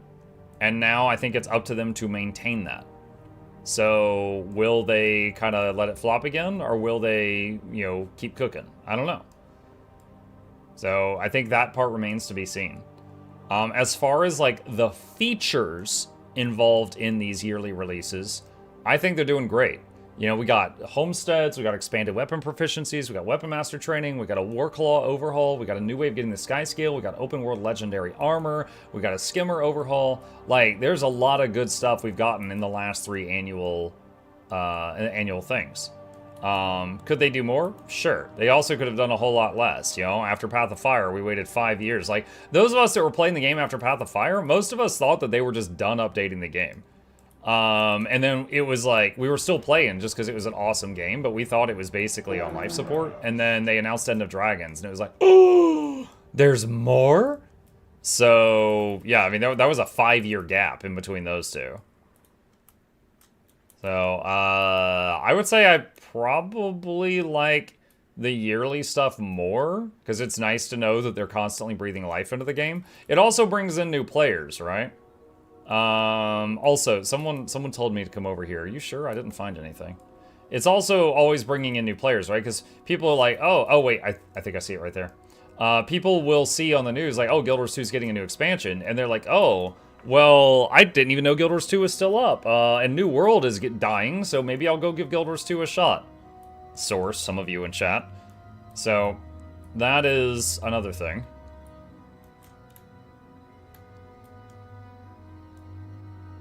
So I think, like, even if Guild Wars 2 was a great game that we enjoyed, if it wasn't for the fact that they're releasing new updates, I think there's a lot of people that wouldn't be giving it a chance, because they'd just be like, oh, 10-year-old game, it's dead.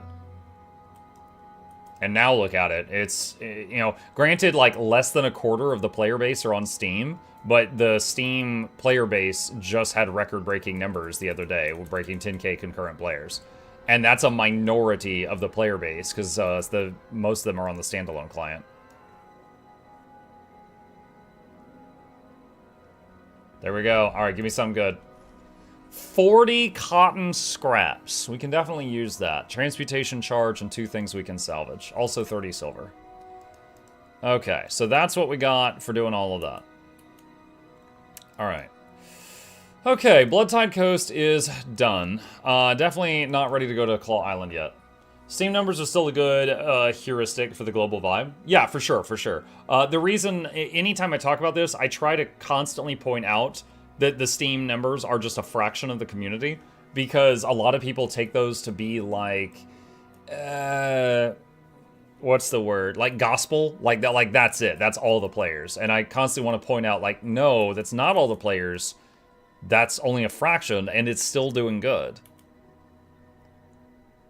All right, let's see. Dark Steel. Probably should get Mithril stuff.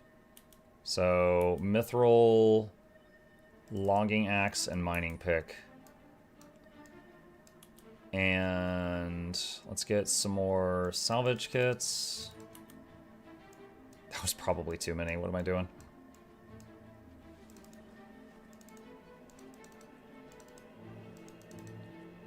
Alright, salvage blue and white items.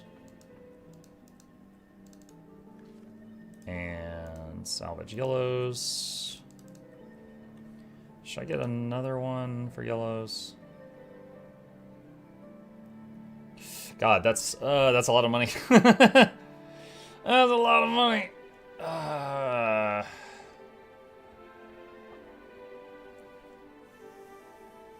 Maybe a journeyman for yellows. Do that. Alright, and sell these. Wondering what the percentage of Steam is to non-Steam, maybe 10% or less. I don't know.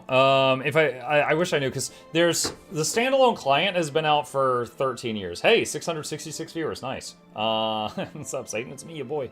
So 13 years we've had the standalone client. And when was the Steam launch? When did Guild Wars 2 launch on Steam? 22. So it's been on standalone client for 13 years. It's been on Steam for 3 years. And when did it launch on Epic? 2024. So it's been on Epic for 1 year. So yeah, 13 years on standalone, 3 years on Steam, 1 year on Epic at this time.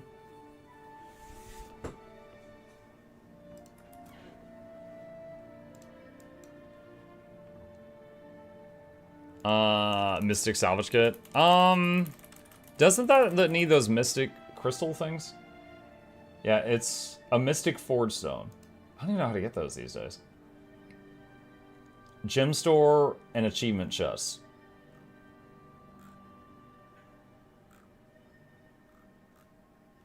So these used to be in the daily login rewards, but they're not now. So I don't know how I would go about getting these easily. And it does take a master kit that's 15 silver, too. I forgot the stone. Yeah, the stone used to be free in the daily login rewards, but no longer. Okay. I need to go to the bank over here. Just use the great sword just for traveling a little bit. I'm brand new to the game. What's the difference between the Steam and the standalone client? What's up, Apox? Welcome to the game. They both log into the same servers. Okay, so you are still playing with the same people in the same world. The difference is basically the launcher. So for example, the standalone client is the one that's been around the longest, and Steam just then launches the standalone client. So there's an extra layer.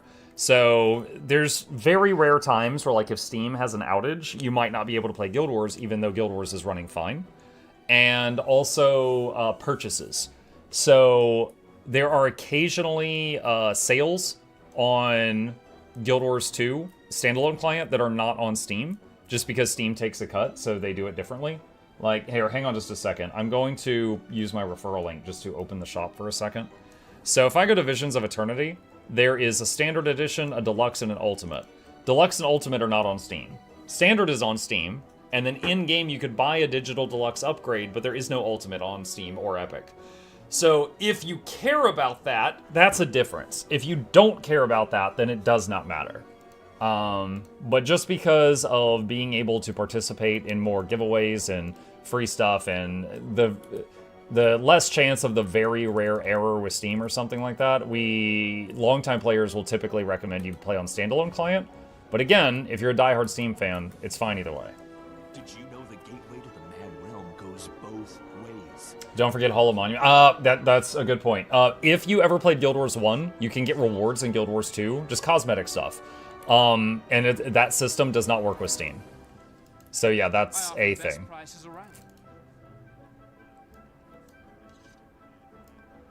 Okay. Muck, which of the two latest expansions do you recommend buying first? I've returned to Guild Wars 2 like a few months ago and have all the expansions except Jantheer and VOE. Okay, so Dux, right now, good question. Right now, VOE is not complete, right? Mook, what happened to your hair? Looks sleek. Thank you for the kind words. My wife cut my hair yesterday, so I'm glad you like it. So really quickly, this is this is Visions of Eternity. This is what we just got. This is in 3 months. This is in 6 months. This is in 9 months. So if you buy Janthir right now, you'll get the whole year's worth of content right now. If you buy VOE right now, you'll only get this. So because of that, my recommendation is if you're gonna buy one right now, I would say get Janthir, because you're gonna get way more like content for your money while VOE is still releasing the rest of it. That would be my vote, and that's my reasoning. Can I sell candy corn? I cannot. I think I can sell candy corn cobs, but I think those are like 1,000 or 2,000 candy corn.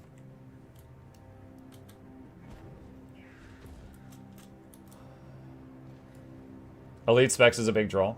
That is true. If there is a specific feature from a specific expansion that you really like, then yeah, you might skip ahead to get that. Like let's say you're playing the base game and you're like, okay, I really want to play Mechanist. I've looked at the classes. Mechanist is just, that's my jam. I love big robots. Big O, it's showtime. Let's go. You know, you might be like, I'm going straight to Endo Dragons. I want to unlock mech. And that's fine. If you want to do that, that's totally fine. I'm just giving you my advice based on, you know, outside of you wanting to just skip straight to something for a specific feature, then you could follow what I said, but you don't have to. Muck, how do you feel about everyone going to you for introduction questions? I think it's because you're the Guild Wars 2 daddy. Phrasing? I think I'm better at answering questions than I am at gaming, so I am glad to spend the stream answering as many questions as I can, and gaming as a side thing. Like, I think I'm an okay gamer, for sure. But I think, I like to think of this channel as kind of like Guild Wars 2 Elementary School. Like, you can come to me for any general question. And if I can't answer it, I know who can. Like, I send people to Lord Hyzen, to Snowcrows, you know, to Guild Gen, to Mighty Teapot, all the time. Like, if I don't know the answer, I know where you can get the answer. But, so it's like, I'll teach you the basics and then send you off to Guild Wars 2 College when I'm done with you. Snebzar? Snebzar. What is okay, what is my knowledge of Snebzar's knowledge? I think he's a high-end raider, right? He's done more of the really high-end endgame content in this game than I have. But you know, so is Teapot. So yeah, I would say if someone came to me and like, hey, I've got questions about challenge mode Ceres or something. If I saw Sneb online, yeah, I would send him over to Sneb for that. But beyond that, I don't know like what else he's proficient in.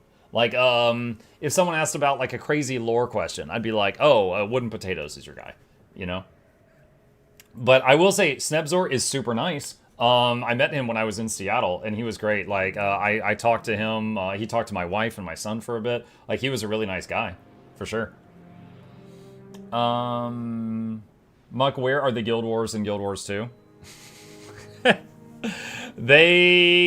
My understanding, because here's the thing, I've even read the books, but my understanding of it is the Guild Wars. It's kind of like in real life, if you're like, oh yeah, the World War I, right? It's an event that happened in the past.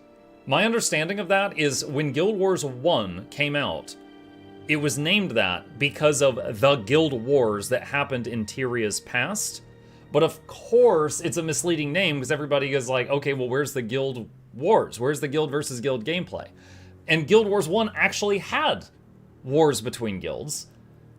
And so it's like, it had the feature, even though it was named after something else, and then Guild Wars 2 came out and it still had the name, but it didn't have the feature, and people are like, wait, where's the Guild Wars and Guild Wars? And so it just became confusing. It was in the lore before Guild Wars 1. Right. There was GVG in Guild Wars 1. Right, yeah, I just covered that. Let's see. Give me Muck a coffee. Sure, I've been slacking on the Memuck stuff. There's that. Plus Chip. Sure, we'll give him that too. Okay. Chat, give me just like, I've actually got a headache brewing. I want some caffeine. I'm gonna get a drink. I will be back in just a moment.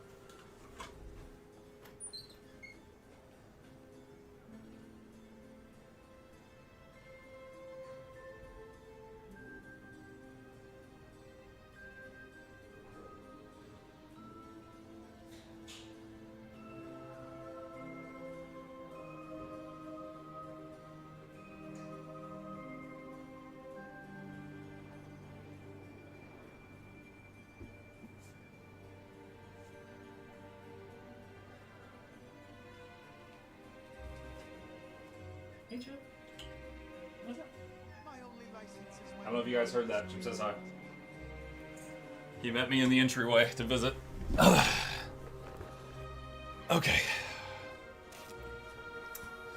Haircuts equal headaches confirmed. No, it's just me. I get a lot less of them at this point in my life. When I was younger, I was more prone to them. They've like slowed down over time. My mom gets migraines, and I get migraines. I definitely inherited that from her. And in my teens and 20s, it was like, if I got one, it was like once a month, but if I got one, it was like debilitating, you know? It was like, sit in the shower, cold water, trying to like get my head numb from the cold just so that the pain would be masked. Like, it was really bad. Now they're far less frequent, but on occasion. So it's gotten easier with age, but this is just a small headache right now. Mr. Mattyman says, after the next 3 story steps, you're going to get a lore snippet about the Guild Wars from Jahern. Okay. It was a lore thing that was backed up by gameplay mechanics. Yes, the Guild Wars was an event in Tyria, where different guilds were warring. Kind of like if we were like, oh yeah, the Civil War, or the Vietnam War, yeah, whatever. Yeah, it was just a thing that happened in the past in Tyria. But then Guild Wars 1 also had guild versus guild gameplay, where different guilds could PvP against each other. And so people associated the Guild Wars 1 name with the feature. Totally fair. But then Guild Wars 2 came out and didn't have that feature as good, and people are like, why are there no Guild Wars in Guild Wars? You know? It's kind of like going into Black Desert Online and being like, why isn't the desert black? It's like, it's in the name, come on, where is it? You will never be able to get rid of me. Ha ha ha. Hi, Sether. Thank you. Appreciate you. All right, so we got two gold right now. With 2 gold, can we upgrade anything? I would love if we could get Leatherworker to 275 so we could upgrade this backpack. I don't know if we're going to be able to do it, though. Let me go over here. Okay, so if I want to get to 275, I've got some vials of thick blood, sharp claws, rampagers, knight's rascal pants. There's no refinement I can do for XP at this point. Hey, Mike, if ANET would make an item as a reference of you, as they did with wooden potatoes, what would you like it to be? Well, one, I already have 2 references in the game. I doubt I'm getting any more. Really quick, for the newcomers here, I had an intro I used to do all the time. When I had a much smaller channel, anytime I would get a new follower or a new sub, I would go, Mukluk Douglas Bartholomew Reginald Esquire the 4th and Sir Van Snuffles the 3rd welcomes you, dear viewer, to the lab. Hope you enjoy your stay. Entertainment is on the way. Crank up the speakers. Don't touch the beakers. Giveaways every week. Please take a seat, but you'll only need the edge. Anyway, so there was that, right? There's an achievement called Please Take a Seat. And when you have the achievement, the flavor text on it says, but you'll only need the edge. 3. So that is a reference to me. And Essence of Luck is the name of the ArenaNet dev that put this in the game, and he flat out told me that was me. And there was another one. It was about Cryptus Hordes. What was the name of that one? Give me a sec. It was in the Convergences thing. Hope you enjoy your stay. Cryptus Hordes are on the way. That was supposed to be a spoof of my intro as well. So that one was kind of a poke at me.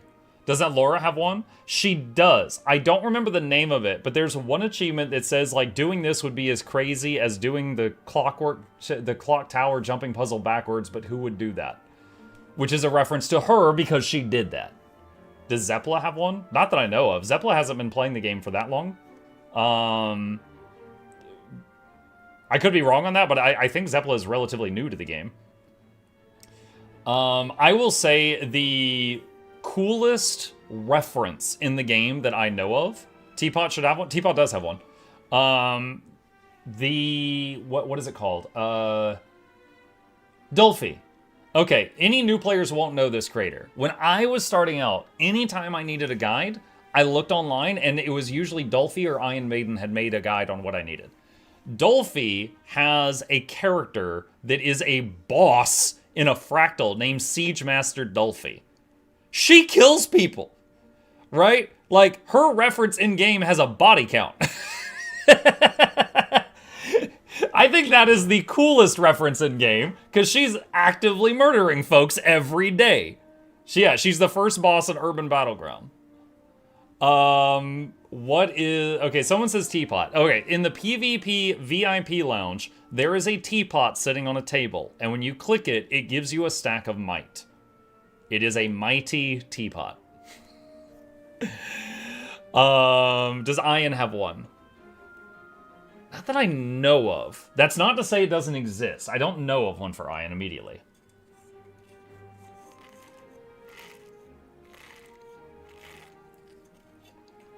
I have one. My dog Kobe is in game by the Portals and Lions Arch. Yeah, there's a thing where if you donate to a certain amount to a certain dev during the charity events, you can request to have your pet put in the game. And there's like hundreds of them in the game that are just named after different people's pets. Rook has it. Okay, so Rook has a character that looks like her in real life. Okay? So she has a human female character that looks very similar to how she appears in real life. And it is in the library in Arborstone looking at some books on the shelf. And its name is either Rook or Rukuri, because she used to go by Rukuri and then she rebranded to Rook. As an item, those you got are not as easily associated with you. Yeah, Wooden Potatoes has one called the Maguma Burl, I think it was. Hold on a sec, let me see if I got this right. Maguma Burl. All right, see this icon? This was his YouTube icon at the time that this came out. He's changed it since then. But that logo was his YouTube logo for the Wooden Potato. Roy's in the GVG arena in Obsidian Sanctum. Yep. Yeah, he's a ghost guy.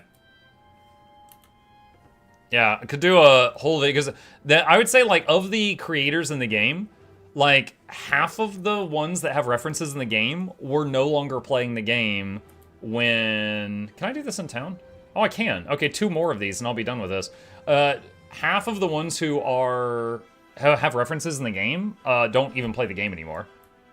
Does Heisen have one too, the guy in Misfault? I think that was a coincidence, but it's possible the person who made that was a fan of him. There's if it was him, they haven't told him directly that it was.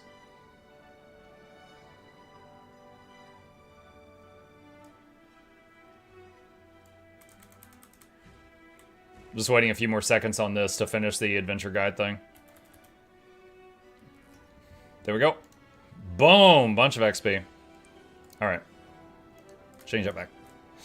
Okay. References aside, do you know if Paragon Elite works against the one-shot mechanics in Fake Tequatl and Bavanisos? Fake Tequatl. Tequatl? In Bavanisos? Do you mean Lex Talion? Who's a copy of Gorseval? Tequatl's a dragon.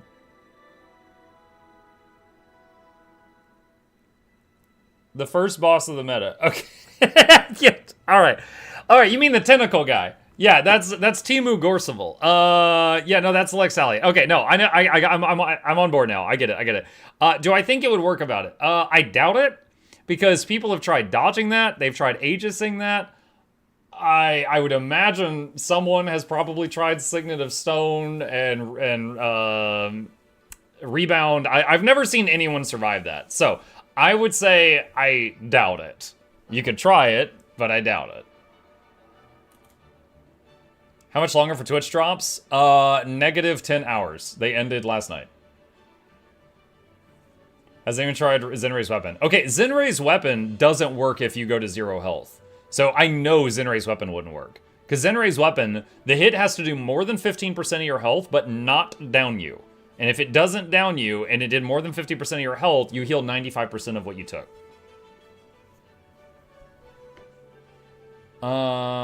Okay. Let's see what we got here. All right. How much are major runes of holding? Here's a little something for all my loyal subjects. 50. Half a gold. Oh my god.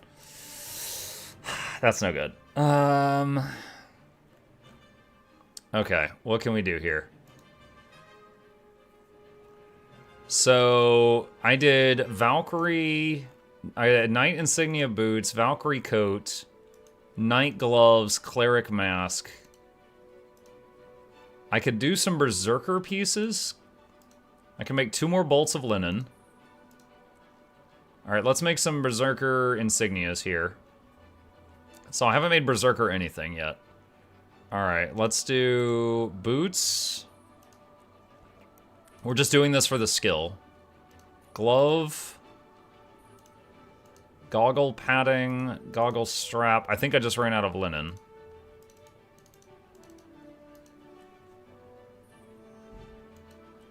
$258. Also, my character just leveled up to 74. Tray of zucchini bread.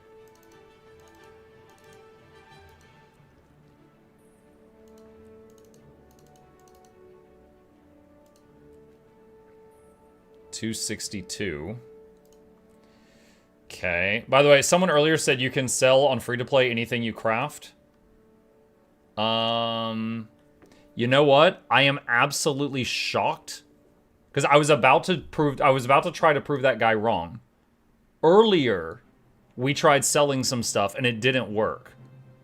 So now I'm wondering what the conditions are in order to do this. Also, why is this 5 silver but that's a gold?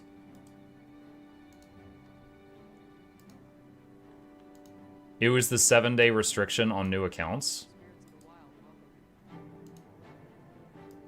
Nope, look. I can't sell the insignia.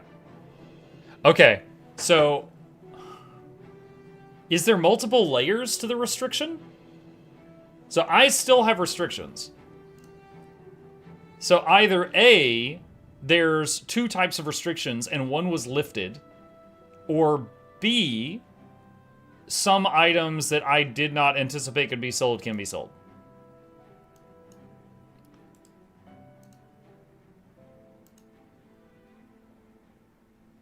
Why does it sell that this? Why does it say that this sells for that much?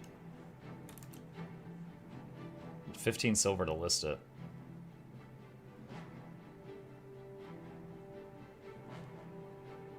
I wonder if anyone would actually buy this.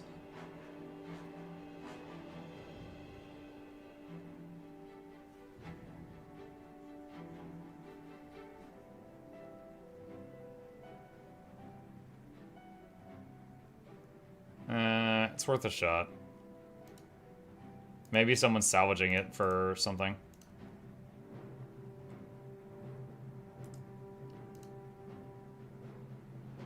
Alright.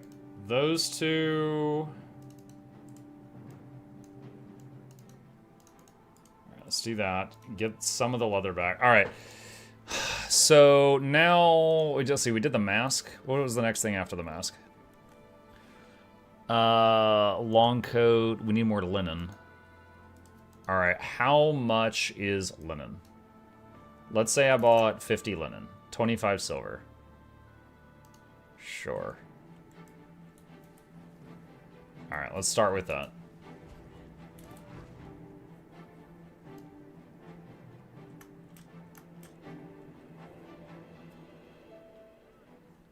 Some handcrafted armor can be sold, but later handcrafted armor can't again.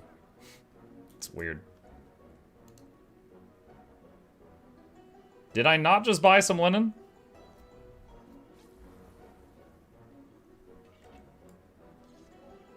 What is this guy's outfit? Am I crazy? Did I not buy linen?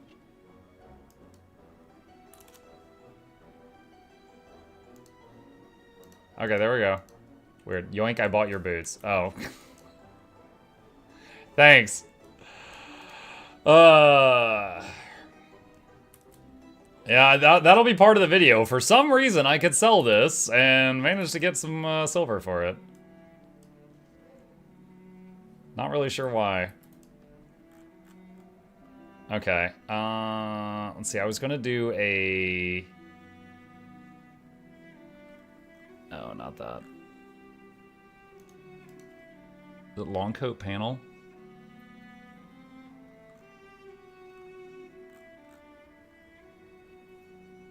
I did boots, gloves, and I think goggles on that last one. So I could do shoulder panel and a shoulder padding.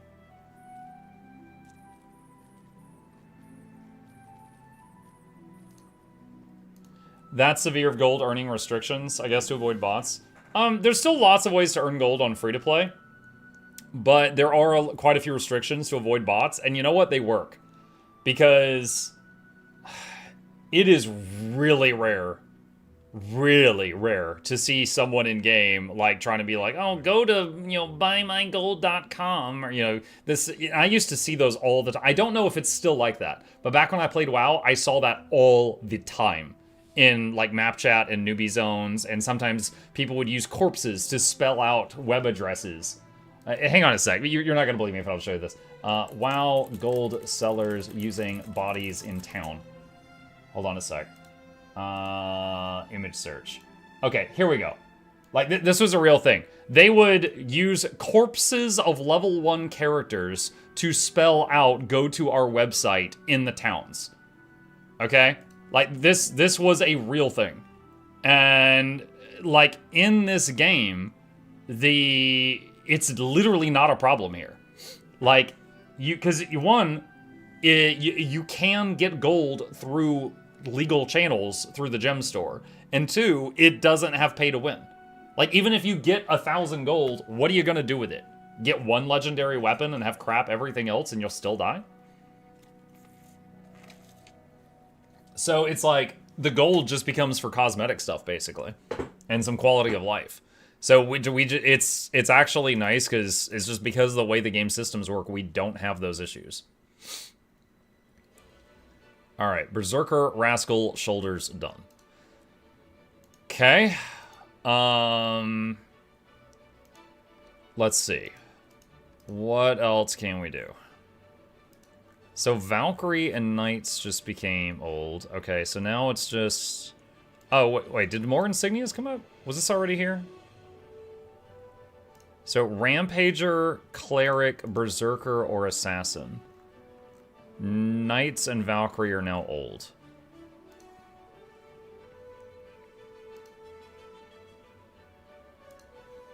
Is any of my current gear Cleric right now? The mask is. Okay. So if I wanted to make 5 more pieces of Cleric, I would need 15 engraved totems. Okay. Let's get that. And then we'll see if we've got enough. So that was 80 silver. Ouch. Used to be a problem before the hot free account system, which is why I take it as proof it works. All my gold seller block list is from pre-2015. Yeah, I get it. Like, in full disclosure, to the only one, like, to people here that are new to the game, the only time I still see that problem a little bit is if I go to LFG and I go to raids. I will... Okay. It says I'm not high enough level. Okay, so I can't even view it. This category occasionally has people trying to sell raids, and if they get caught, they usually get punished. But that's the only time, like, in modern times that I still see that, like, at all. Is there an efficient way to get a Leggy Relic, or is it just buy mats from the TP? The slow and steady approach is the cheapest way, but it takes a long time. Basically, just anytime you salvage stuff and you get the lucent motes, you save them. And just build up and build up and build up until you can make it. You can, of course, buy the stuff off the TP to speed that up, you know, in whatever amounts that you wish. Okay, so we've already got the mask. So let's do boots. Oh, wait, hold on. I didn't make the insignias. Okay. So, boots. Gloves. Shoulder. Trouser. Long coat. Okay.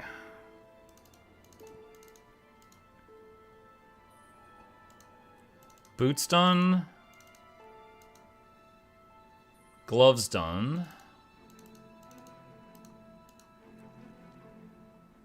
Shoulders done. Pants done. Ah, 273. I need to get to 275. However, that is some upgrades. So, going from level 55 coat to 60. Going from level 55 pants to 60. Going from level 55 gloves to 60. From 55 shoulders to 60. And from 55 boots to 60. Did you sell? 2 silver, okay. Alright, and you salvage all blows. And then eat the luck. Okay. Okay, can I sell zucchini bread? Alright. Just get this out of here. I didn't make that. I can't trust that zucchini. Who knows where that zucchini's been? Behave. That was just me being in character. Behave. Alright. Oh, gosh. 2 more points, and then I could upgrade the backpack. Put on the wizard hat. Oh, you're so demanding. So demanding. People selling raids get punished. I mean, if they're trying to do it for real-life money. In-game gold, I actually don't know. But real-life money, absolutely. 2 more points.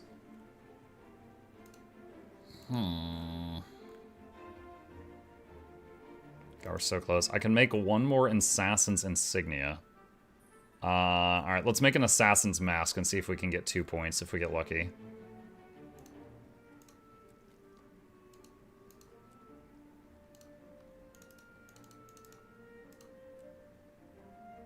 Dang it!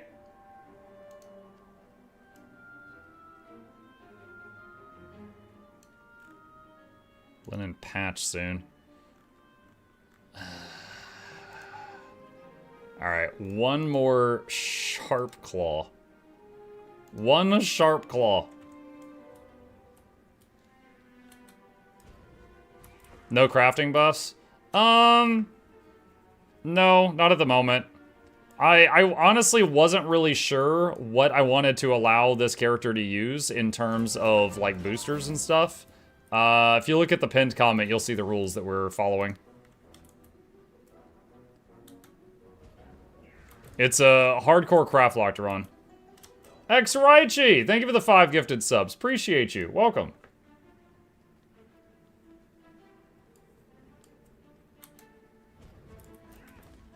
Okay. Alright, Assassin's Insignia. What's something I've already made Assassin Mask. Alright, gloves.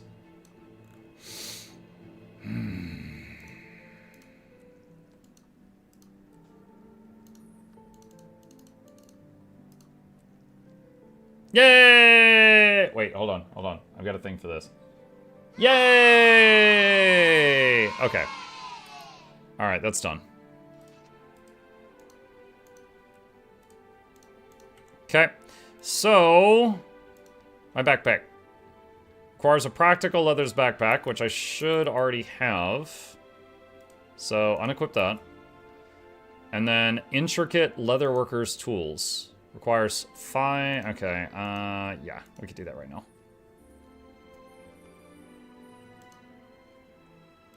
So, backpack is going from level 30 to 45? That's a big jump.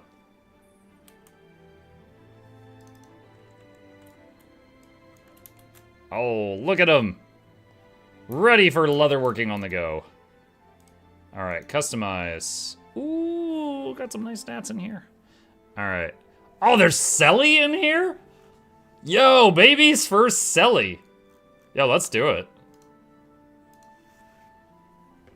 Oh my goodness. Feels good. Alright, and it's got a gem slot too. What do I got in here? Healing power. Let's do that.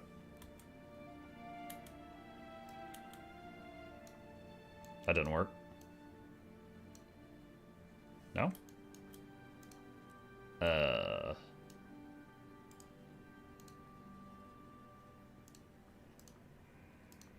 Okay. it's kind of a pain, but we got it. All right. Okay. So we are 275 now. Well, actually 281. We got a lot of XP making that backpack. So now we can make... We have new insignias here. And I can make a whole new set of armor with these insignias, which I think would go from level 60 to 65. Now obviously Berserker is big damage. I don't want to be Glass Cannon though, because we're a scaredy cat. So... Knight or Cleric could be okay. Cleric is 8 and... Oh my god. 8 engraved totems. Oh my gosh. Okay, hold on a sec. How much are smooth scales? 5 silver each. How much are engraved totems? 5 silver each. Okay, so either way, it's going to be like 40 silver per piece of armor. Let's see. Nice says, technically speaking, everything you're doing can and will be slow progress towards any and every legendary. The only proactive thing you can do is make sure you do get things like Mystic Clovers, Obsidian Shards, Mystic Coins any way that you can, so those don't become the time gate. Yes. Mug, your son is probably too old now. Yes, he's basically dead. Did you ever get a hankering for the fruit snacks randomly?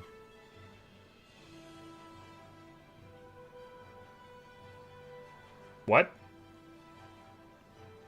Did you do fruit snacks with him growing up? Why do you write it like it's cocaine?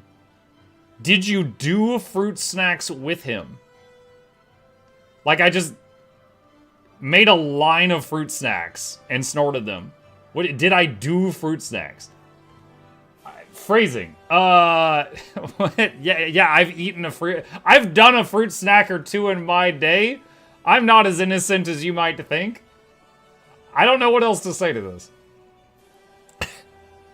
Knives says, you're welcome, Muck. Can fact check me. I myself have tried to make a Gen 3 and associated Zaitan skin. It's a process. Okay, dodging the question? No, I said I've done a fruit snack. That's a lot of leggies. I don't have that kind of patience. They trickle in over time. Are fruit snacks only for children? No, they're not. My wife occasionally buys fruit snacks for her in the house. Oh, man. Snorting fruit snack emote. Yeah, imagine explaining that to Twitch. Where they're like, no, this emote is no good. And I'm like, no, it's fruit snacks. I snort fruit snacks. I promise. No. Okay. Alright. How much money do I have? 2 gold and 31 silver.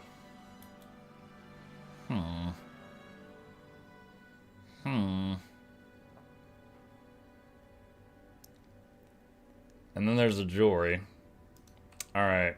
Let's swap over to our sister. And let's see if she can make any better jewelry. He's like, one of my rings is level 25. Let's see what we can do.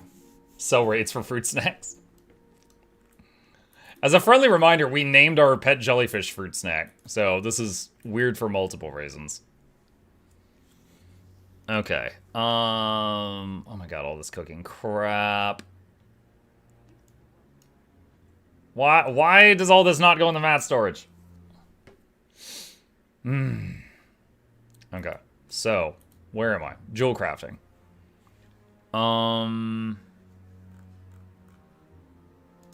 Ring. Level 35. So I need another ring that's of decent level. That means silver band, silver setting, something else. So silver band, silver setting, and something besides intricate amethyst jewel.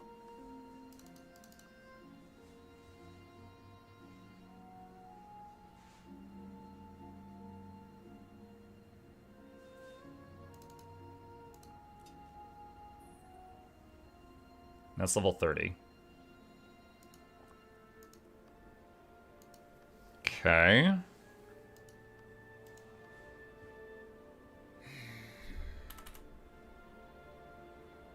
Alright. Can I sell caramel apples? Nope. That would make me illegal. Choose a stick. Ah, I can't use any of these, so... Salvage stick.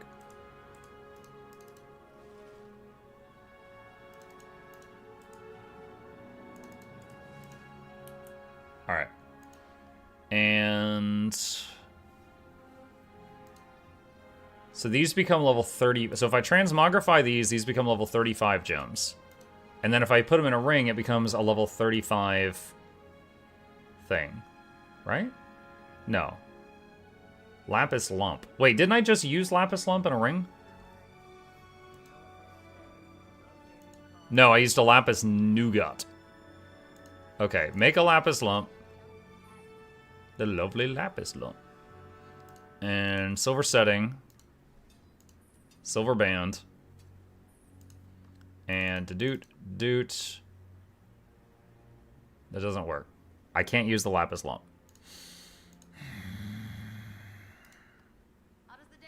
Does it need a filigree on it?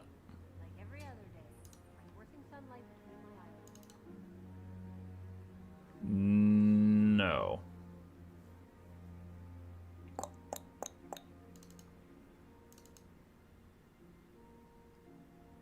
Oh, needs skill 175 to work with this. Oh, well, okay then. Muck me then. Alright. Not much point in making those right now, I guess. So transmogrifying makes gems that I can't use until I get 30-something more levels. Alright. Then... Let's see. Silver filigree. No, I can't use that right now. Alright, that was a waste. Alright, see... what else we can do here. Okay, that was a bunch of levels. That was level 35 ring. What the heck? Okay, whatever. Alright, let's make like 2 of these. And then I'll make 2 settings. See what we can do with that. Intricate Paranaught.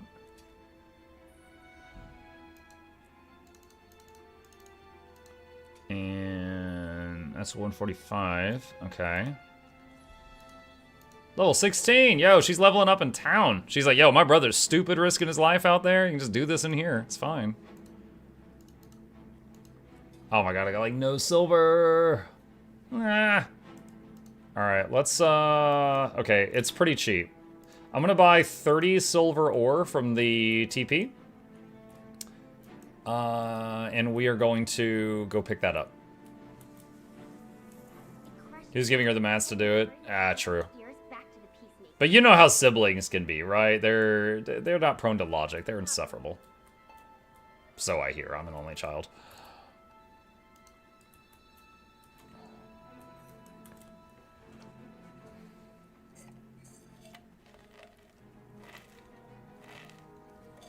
Which expansions did you give this account?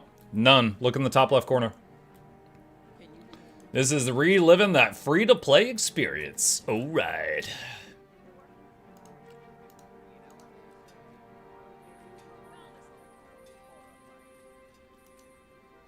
Alright. So, setting. Band.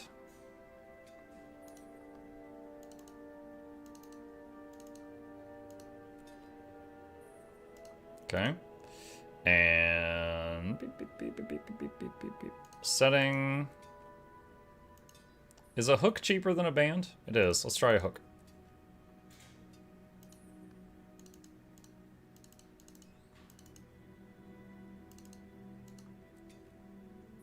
Wow, that was like nothing.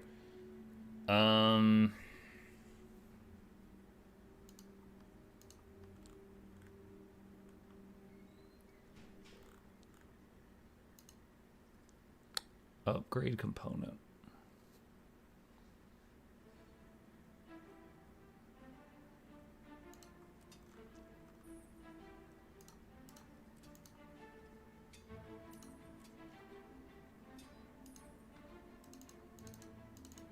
intricate one.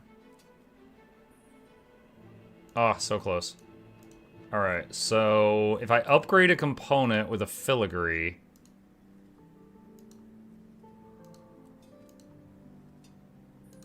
then it ends up giving way more XP. Am I in a silver again? Ah! Oh my god. I just need to do the one more. One more. Can you craft Ancorabellum yet? I can't find it in the achievements tab. Yeah, I've seen people selling it.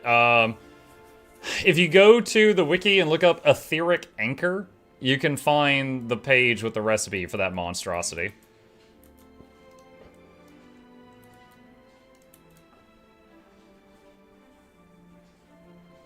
New to the game, a few days in, had a question. Runes for PvP, are they all available or do you have to unlock them? Some of them you have to pay a few coins to unlock.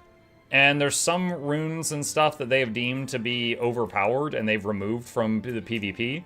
But if, you know what, I'll just show you, hang on.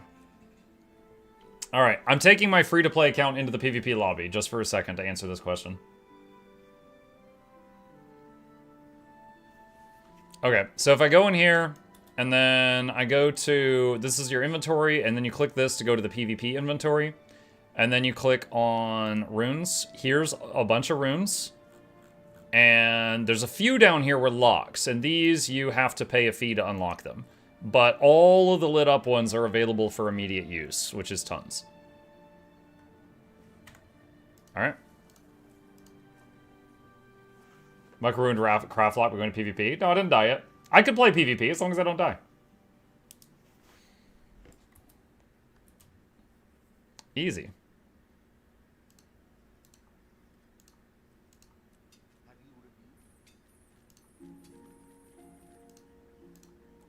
Alright, setting.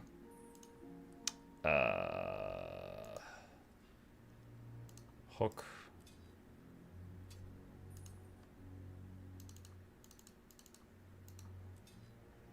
There we go. 151. Alright. So, real quick here. What is the highest level stuff that we just made? Got some level 35 stuff. 35. 35. 35. Okay. Alright, so we got full level 35 rings and accessories. So now we're at gold.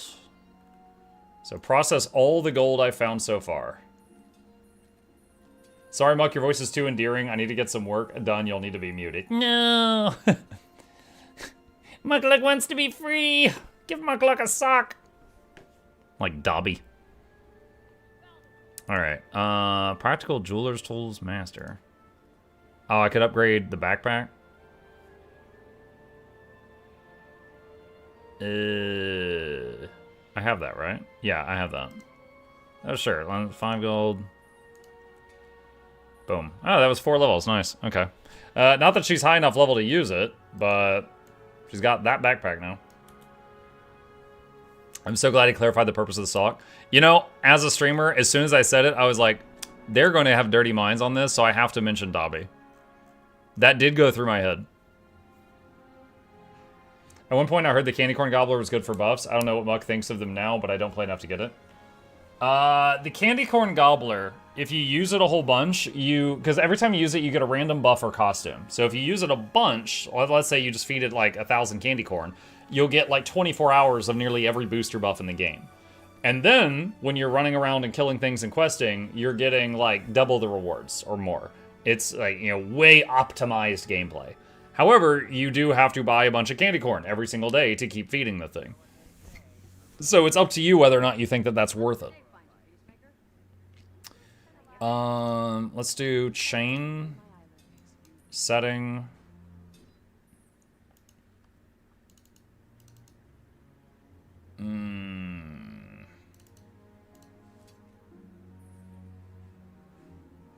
Amethyst Golden Amulet. Okay. That's level 40. Alright. Setting. And band.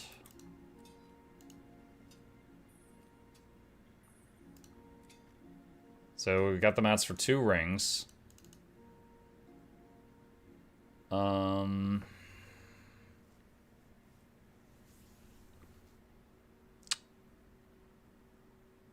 what? Why does it let me use... Huh. It let me use Topaz Lump, but it won't let me use other stuff. Why?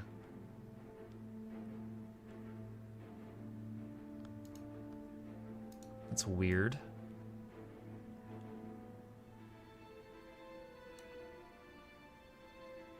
Is there gold filigree? No, there's silver filigree.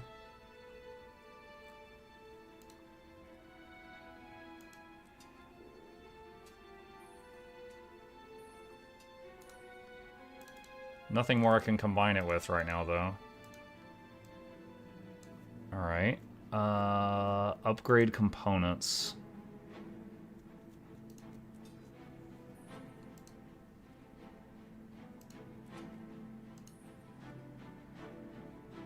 No, not that one.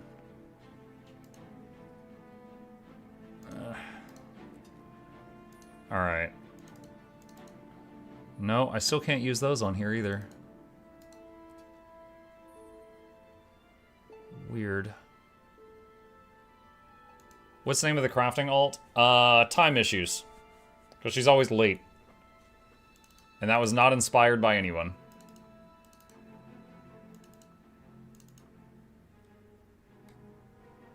Hmm. 7 points away. Okay, instead of the band, what if I use a hook?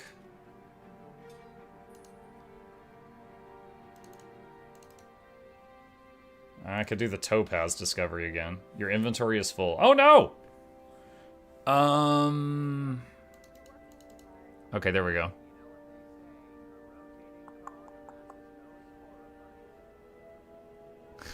It's freaking cheese. Can I sell cheeseburgers? No! No one trusts my cheeseburgers. Let's move those over. He can eat them. Just for the XP buff, I guess. Inventories be like that? Yeah. Well, the chef inventories be like that. It's chef that's doing it. Jewel crafting almost as badly.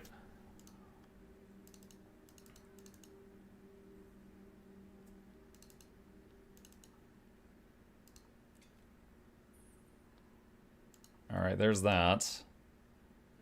Where is it? Where's the thing I just made? Topaz gold earring. It's mostly Condi damage, though. That doesn't really help me right now. Can I sell this? 1 silver. Okay, that doesn't really help.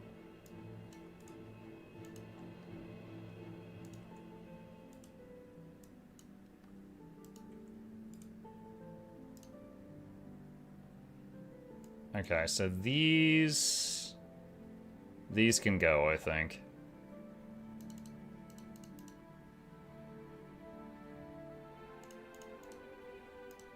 Those can all go. Alright, consume that. Let's see. So now, what have we got right now? We've got a level 40 necklace for him and 35 everything else. Which is certainly an improvement. Alright, let's go over to the chef.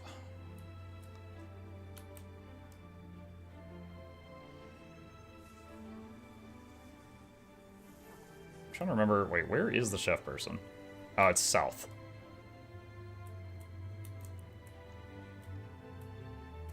Oh wait, I still have the raptor on this character. I just remembered. She's got 8 more hours on the trial. Not at the moment, but those types of positions tend to be... He doesn't, but she do. Dry ingredients.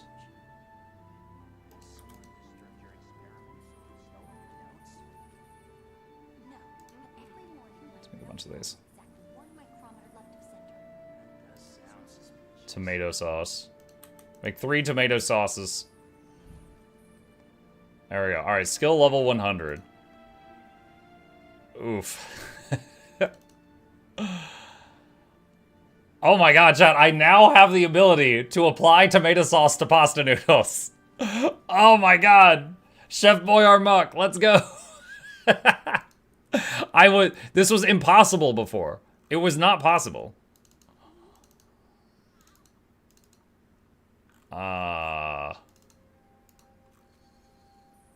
Veggie burgers. Woo. Blueberry pie filling. No idea what to do with that.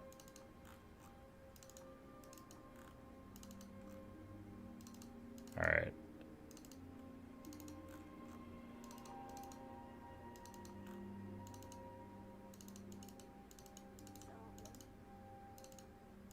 Skill 500. Okay. Can't do anything with that.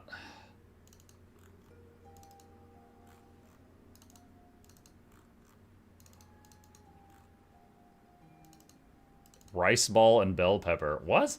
Red meat, tomato sauce, rice ball, bell pepper. Stuffed peppers. Oh, okay. Rice ball? Don't you mean jelly donut?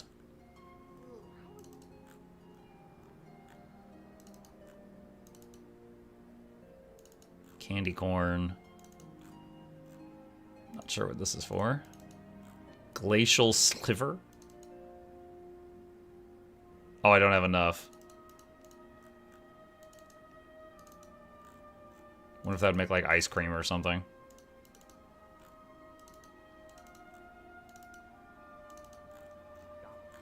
I have a love-hate relationship with this discovery panel. Like, it's pretty neat, but oh my god, it's so time-consuming.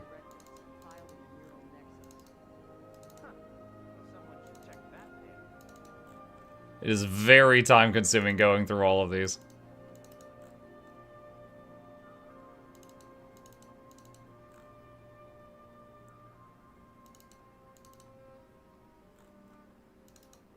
Like if I don't have enough skill level to use an ingredient, maybe don't show it here. Something, I don't know, just to trim down how much there is.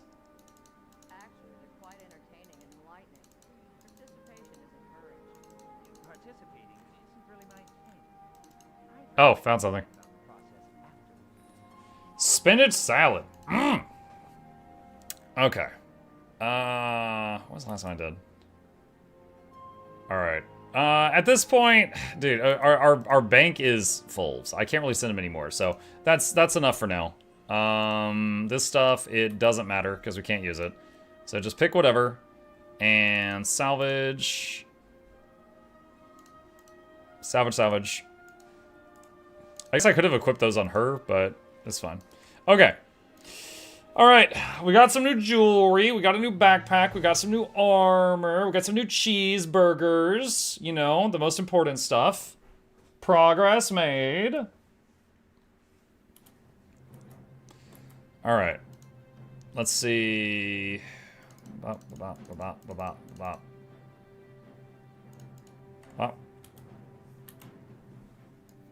Alright, yo, honestly, the cheeseburgers are worse than the loaves of bread for my purposes. They give 3% more to poison duration and 10% XP. The bread gives 10% XP and 20 vitality. Which is at least 200 hit points. We're not doing poison. Okay. Alright. Upgrade amulet. Silver earring.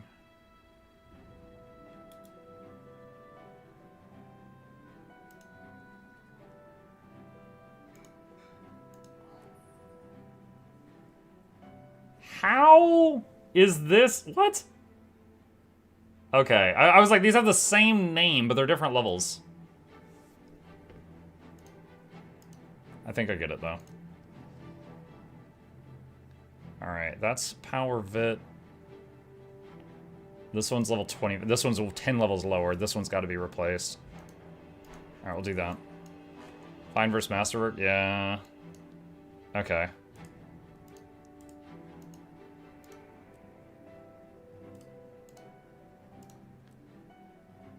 Oh, I got the jewels back. No, they don't go into the... I have to put them in the bank. Alright, do that. Yeah, honestly, I wonder if I should... Could I just, like, sell the cheeseburgers to a vendor? He doesn't want my cheeseburgers. No one wants my cheeseburgers. Ah. Okay. So, Claw Island. That would be a very fantastical way to end the episode, is if I could pull off Claw Island. Obviously, I could go do a lot of boring farming, trying to up my power level some more. My armor is good for Claw Island. My bow and this area over here is underleveled. Claw Island Part 1. Oh yeah, there was 2 battles for Claw Island. Yeah.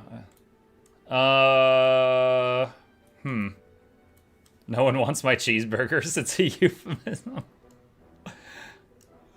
Yo, Barbarian's ready. He's got 66,000 hit points. Alright, let me see. Hang on. Oh wait, do I have a 3rd specialization slot? Hold up, wait a minute. You know what, hang on. I'm gonna send some feedback to ArenaNet.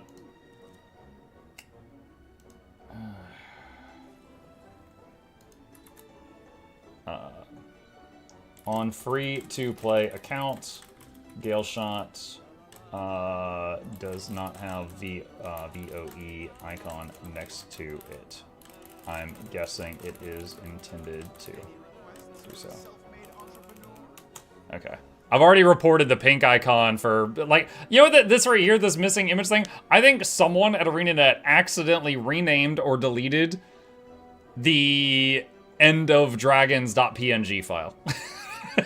Because every class that needs an End of Dragons icon, it's currently a pink square that says, like, file not found. And I reported it last week, but I'm pretty sure that's what happened. Okay, which, for our survival, what's going to help us the most? Skirmishing, Nature Magic, or Marksman?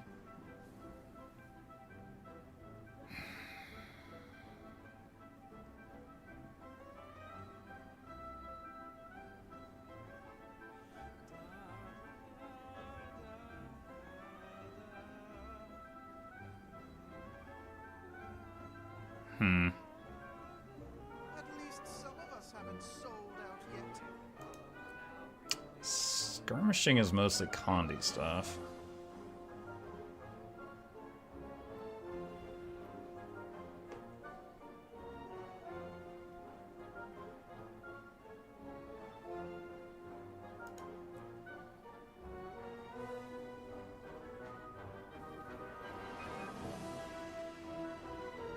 Yeah, alright, let's go Nature Magic.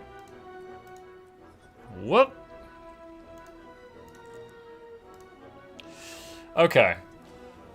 Let's see, more damage per boon. I'm not really doing a bunch of boons right now. Grant regen to allies when you use a healing skill. You and your pet gain healing power based on power. Search and rescue. This is for when you're with other people. That's a revive trait. Not going to help us right now, so we'll take Wellspring. When you gain a boon, it's shared with your pet.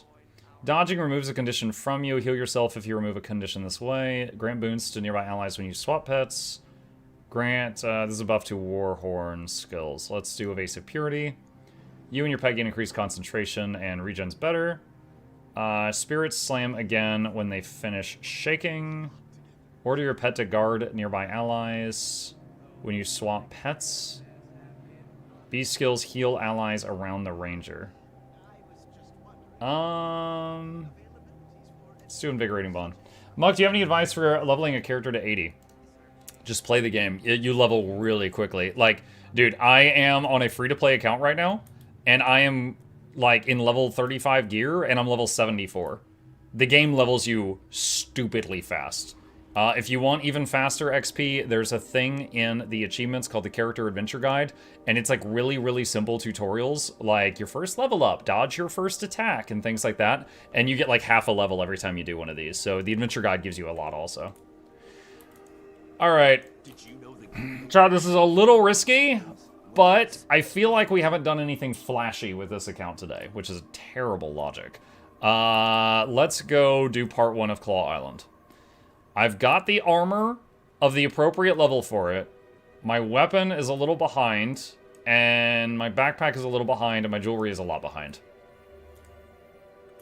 Let's see how this goes. Barbarian is ready. And we still got Skittles on standby. Emergency Skittles.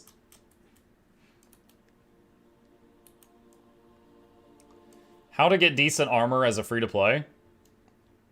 Just play the game. It gives you a ton, like, every time you level up, it gives you some stuff. When you do map completion, it gives you stuff. Random drops. You can craft, like I've been crafting on this character. There's lots of ways. Lots and lots of ways.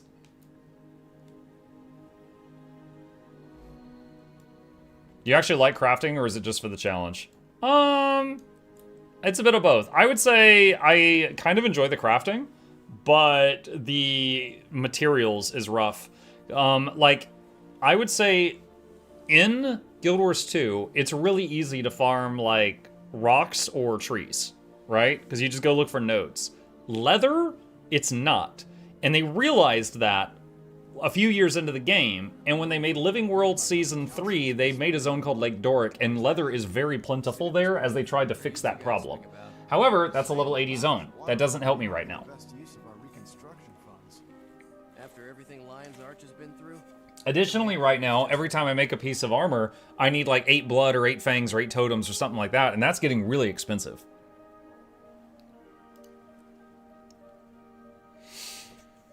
I'm nervous, chat. I'm actually nervous. I don't remember if the Claw Island Part 1 is as dangerous as Claw Island Part 2. However, I do recall that this is more dangerous than Zaitan. We may still have time. We have to find the Watch Commander and convince him to ready the defenses. Warn Commander Talon. What's Claw Island? It is a part of the story where people die. You know what? I'll give you a TLDR here. This is Lion's Arch. Claw Island is in front of Lion's Arch and has guns all over it. It is the defense of Lion's Arch. Zaitan is the zombie dragon. Zaitan sends these things called the Dead Ships, which are basically ships full of zombies, and it's just like undead crews, and they are sent from Zaitan to attack the mainland. Claw Island is the defense of Lion's Arch against the dead ships. You are sent here with your mentor, which for me is Tybalt right now, and you're trying to warn them that there's an incoming attack. I've researched the situation. Warn Deputy Bragg. A field agent at last. Congratulations, Tybalt. I know how much you wanted that. You should get out from under all those books and join us. You're starting to look all wilted. Check on Deputy Mira. She's in charge of the beach patrol. My friend. No, I think this one will be worse. So you see tons of guns here. Chill in the air. It is beginning. Welcome to Beach Patrol, the most dangerous duty on Claw Island. Deputy, a massive attack is on its way from Ore. You must prepare your troops. If we fall, our last order is to light those 3 signal towers. We have to warn Lion's Arch if the fortress is lost. In 100 Offer years, cheeseburgers to they've Tybalt. never once been lit. We're very proud of that. Deputy Mira, sound the alarm. There are undead on the beach. If an invasion's really coming, we'll need everyone on the island to hold the line. Which beach? Oh, over here.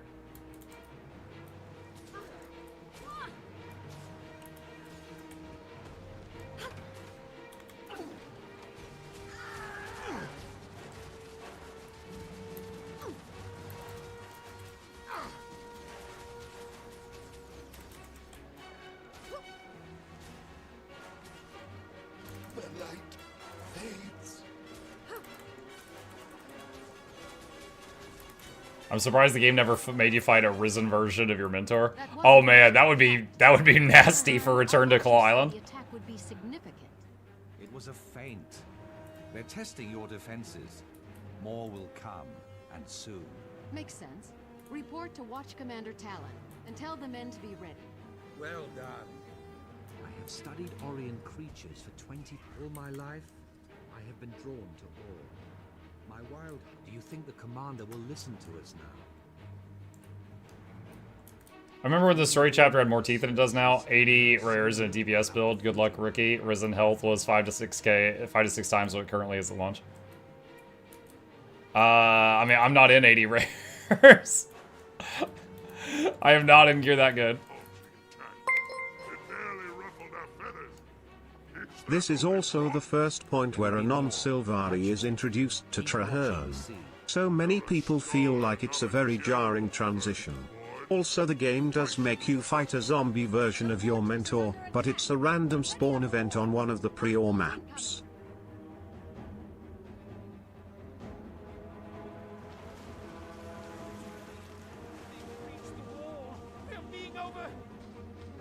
So there's one of the dead ships.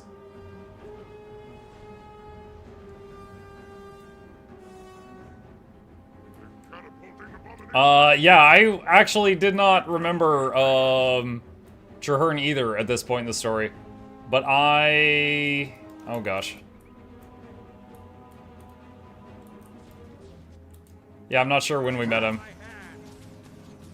If, not now, but when you meet him, he's all like, oh, Tibbles, congrats on the promotion. Defend the wall against abominations.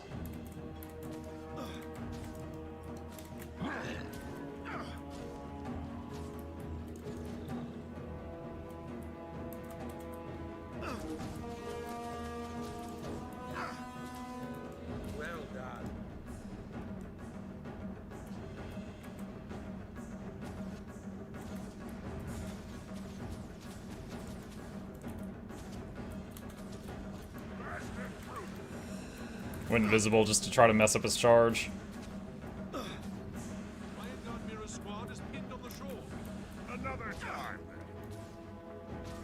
Find and revive Deputy Mira. Okay.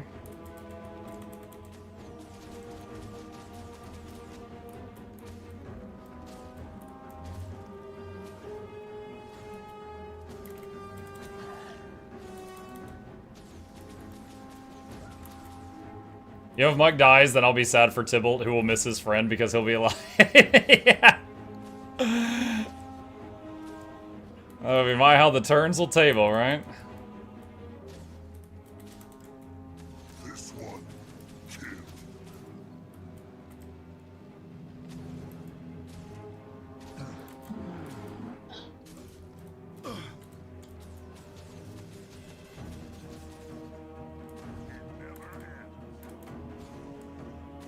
I know I could have just hopped down off the wall. Wait, what? Regroup with... I didn't even revive Mira. I hadn't even left the wall yet. Huh. I guess someone else revived her. Fallen, sir, and a lot of good soldiers with them. We have to light the watchtowers. Let Lion's Arch think we've lost? No, not yet. Claw Islands withstood much worse. Get on a trebuchet. Dead ship in the harbor holds their reinforcements. Sink it! Hey. Thank you. Hold on, chat. Wife brought me PB&J. Oh, my character needs a sandwich too. Okay, we both have bread.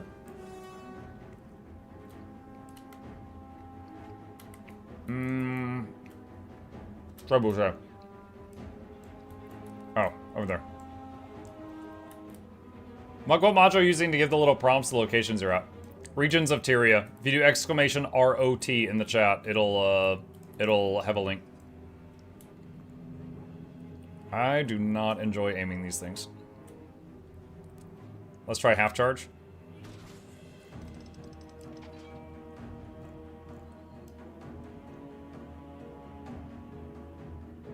Not close enough. 60%?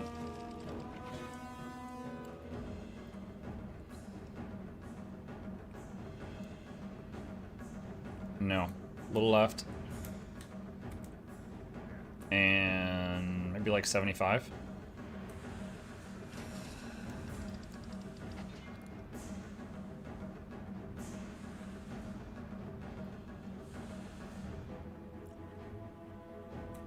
Okay, let's just go max and see what happens. Your bear could take the ships? Probably, give him enough time.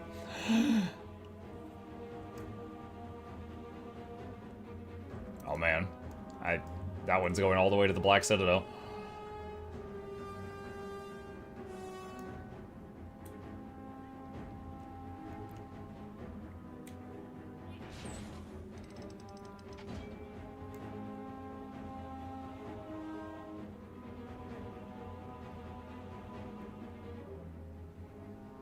Come on.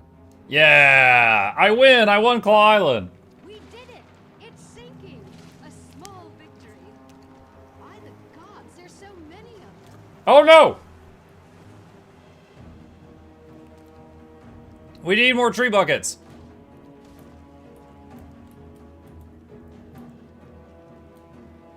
Yeah, I'm not running through the courtyard. I'm gonna go around.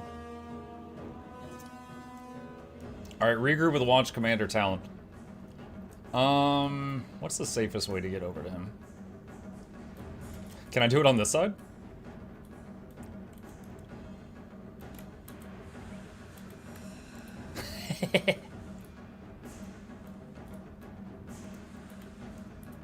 Talon, this is no normal attack. The Lion Guard cannot hold. We're overwhelmed. Our island has stood for nearly 100 years. It cannot fall. We'll fight them to the last soldier, to the last sword. We'll never shirk. Well, that was convenient. Medic! We need a medic over here. Commander Talon, hold on. We'll be all right. He looks scared of her. Mirror. Soldiers don't need lives. Retreat to the city. Tell the Commodore. We did all we could. By your will, Commander. Everyone, fall back to the courtyard. Rally to me for one last stand. Is Bliss Hood still okay to use? Yeah. Yeah, it's totally fun. I'm using it right now.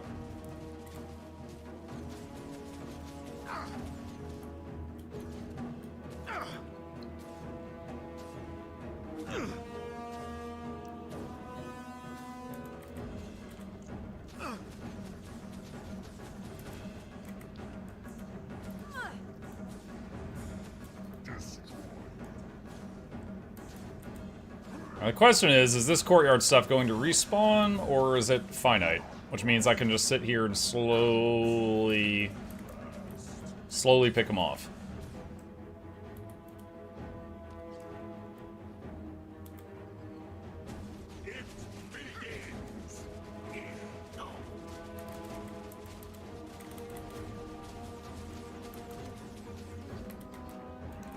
Using our route.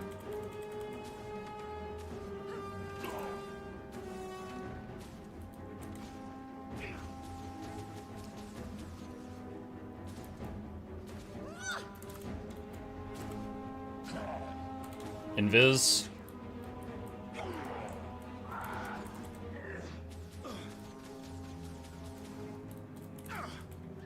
Muddy terrain.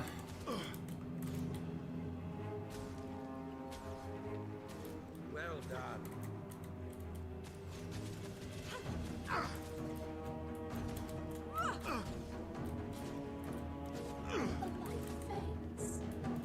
Do you know if they meant to make it so that, I'm gonna call it sea jamming, doesn't show an indicator? Or is it something they never got complaints about? There are some siege equipment where there's an indicator, and there's others where you have to do that charge up thing. And, I'm certainly not a fan of the charge up thing. Wait, I just realized. So she said we have to hold the courtyard, and I was just listening to her. That's not the objective right now. Alright, so we need to... We need to get over there.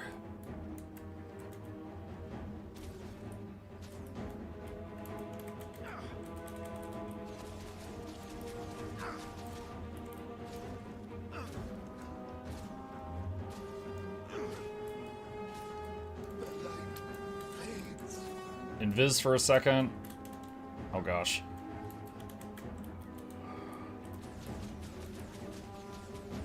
Okay, here's some more dudes. Barbarian, come here.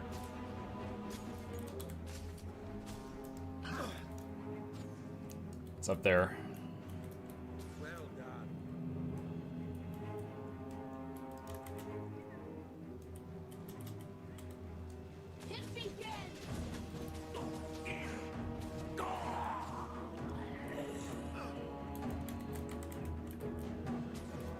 Do the OG story? Yeah, for the Craftlocked challenge. I hope none of these guys have knockbacks. I really don't want this run to end with us getting knocked off the cliff or something.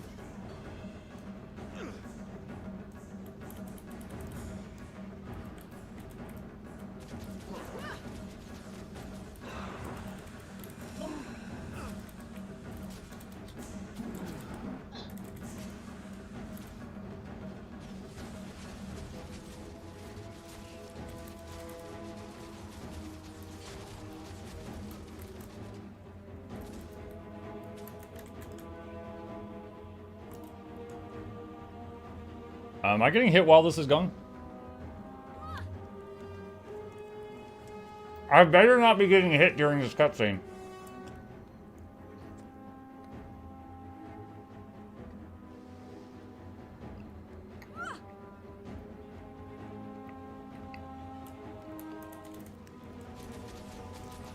Held the Lion Guard, hold out against the Risen. Alright, we're fine. Don't cutscenes usually make you immortal? I don't know, but I'm paranoid right now.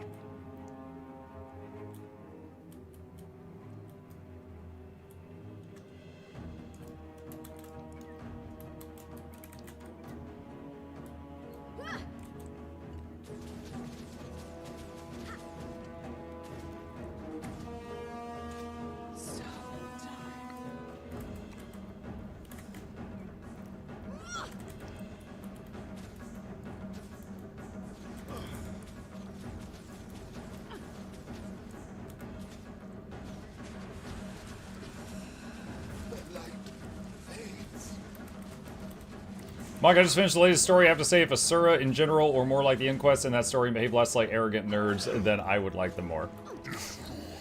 Arrogant nerds. I don't know, I think Seb was a pretty arrogant nerd.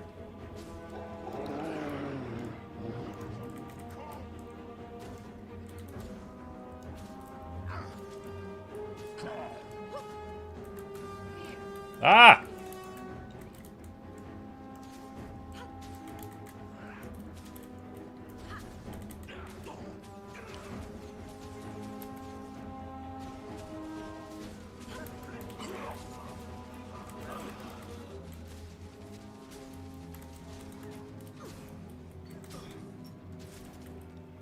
Use the bear's taunt.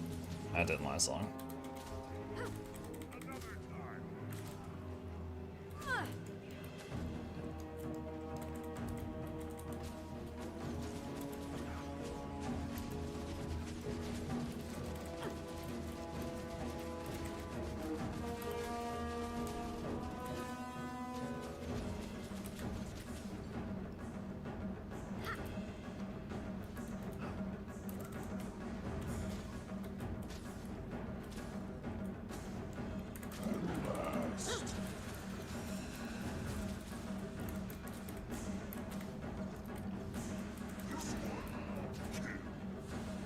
Dude, what is the goal here? They're just gonna keep respawning.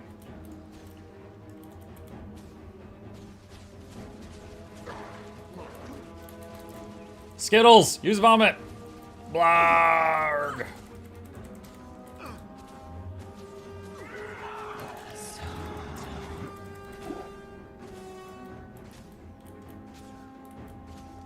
You have to be in the green circle? I don't know. But it's pretty nasty over there.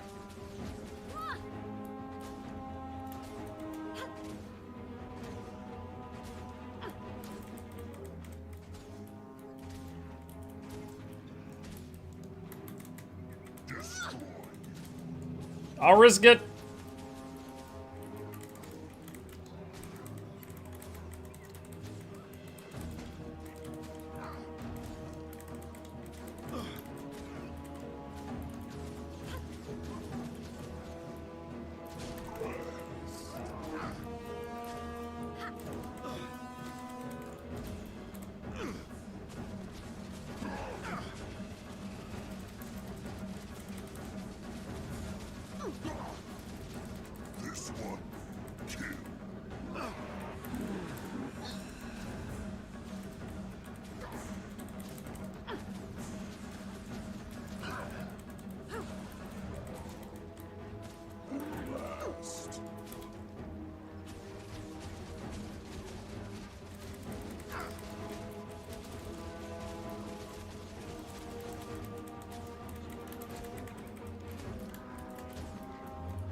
Oh, okay. Something's happening. New friend. Hello. Watch yourselves. Chad, it's tequila. Breath attack could corrupt you. My eyes! My eyes! I can't see. Bye. My Cormier, it burns.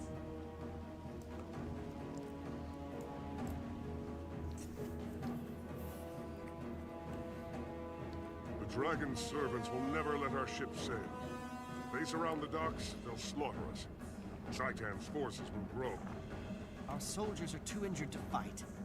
They can barely walk. We can't form a defense and still get them all aboard. I haven't always lived bravely. I think I'd like to die that way. What? Tybalt, what are you planning? After I lost my hand, I joined the Order of Whispers, because the Jar thought I was useless. Wait, lost my Nobody hand? needs a shaky engineer. I said Oh, I'd he fight means the it's, like, dragons, and damaged. I did. Then I spent 6 years as a researcher, never facing my fears. Never even trying. Nobody believed I had courage. Do_typo raided my stream with 9 viewers. Thank you for the raid, Typo. Appreciate you. I need you to trust me now. I can do this. Go. There's no time to argue. Just believe in me. I've done a lot of things wrong in my life, but this one thing, Tybalt. You're not going to hold them off for a single second. That dragon could just step over the gate. Mira is in bad shape. You'll have to cut a path for us. Lion Guard, follow It makes absolutely no sense that he stalls them for even 1 second.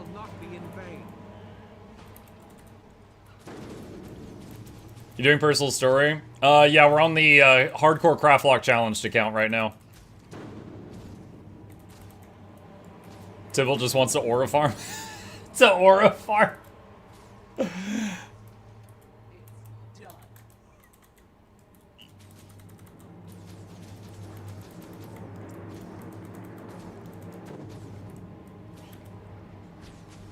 Can you craft blackline chests and keys? No, but you can find them.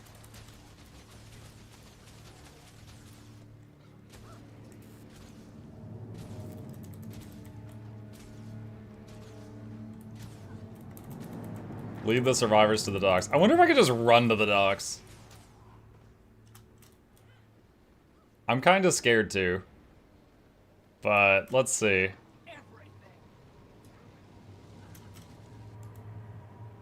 Okay, I guess you can.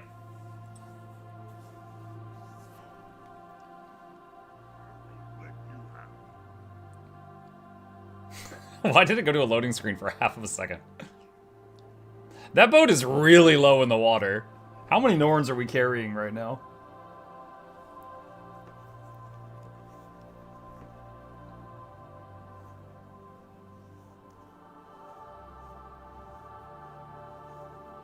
Six Norns.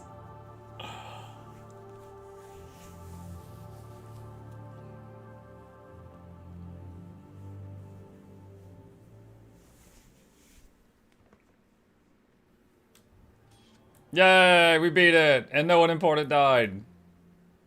Aqua breather, terrible. Blackline key, though. Alright, boop. Come on. There we go. 1 leather.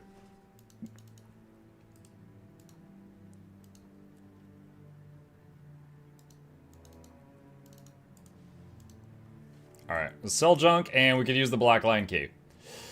Okay, so let's go to the bank.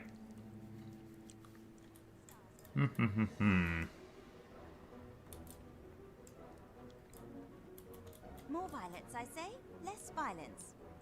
Use blackline key. 2 statuettes, 5 transmutation charges, and a material bag. Okay. Use the charges. Material bag. Got some very minor stuff there. What can we do with these statuettes? Anything?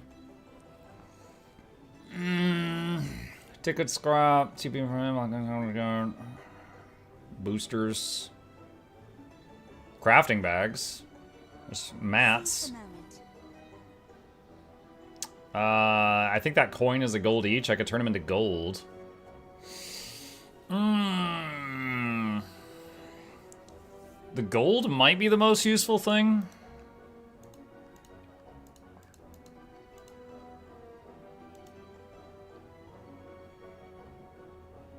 I don't know if the... I'm not sure because if the mat bag would match the gold.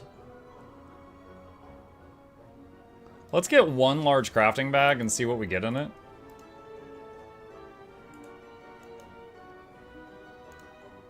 Two silver. 2 silver. Nice, we got 6 silver worth of mats. Awesome. Okay. Alright, yeah, I'm going all in on these coins. You could craft a sock, yeah. Alright, so that's 5 gold worth of commemorative coins. That was terrible. 6 silver instead of a gold. Map hop with the buff.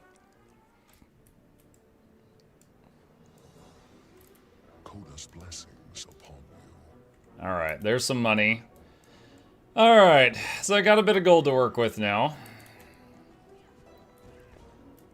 What? Oh my god, what was that? Dude, my life just went down to like 1%, and then there was like a laughing jack-o'-lantern. Oh my god, freaking heck. Dude, that actually like made my heart skip a beat. Dude, don't do that. Oh my god, dude, I survived Claw Island, almost die in Lion's Arch.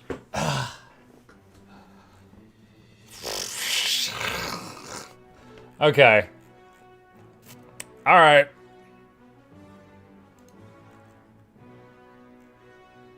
Where's the insignias? Alright, so I'll need some linen patches. Alright, craft, secure, that.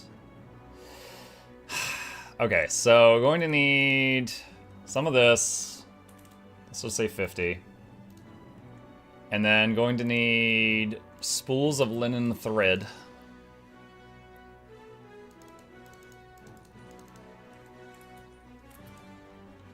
Okay.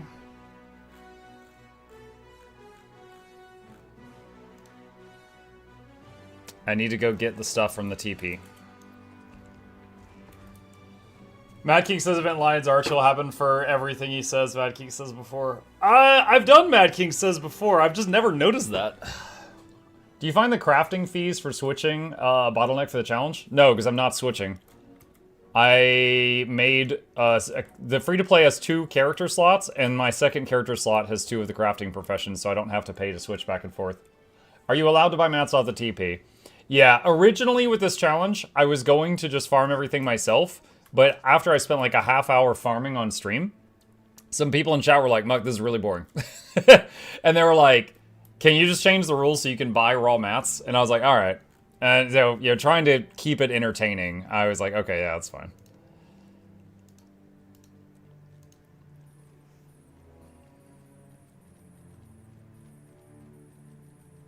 All right, 5 linen patches. And then we need 5 insignias. Let's do cleric. So I need 40 engraved totems.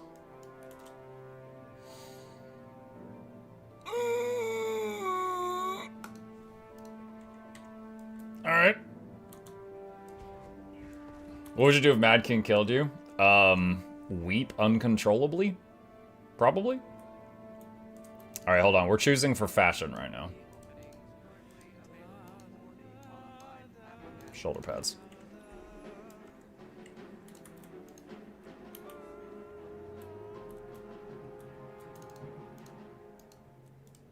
Yo, my second ecto. Can I sell ecto?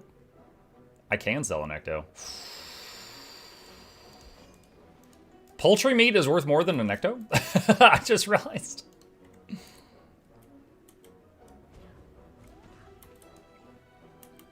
Alright, let's see what we can do with this.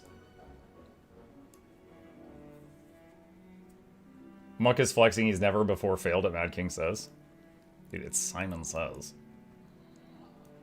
Come on.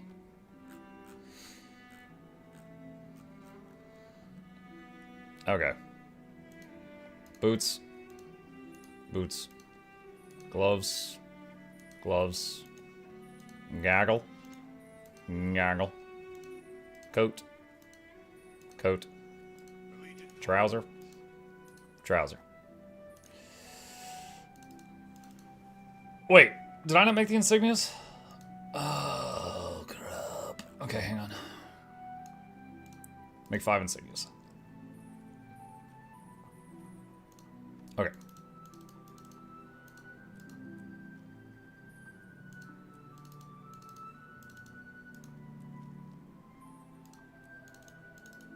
Would love if we hit 300 from this.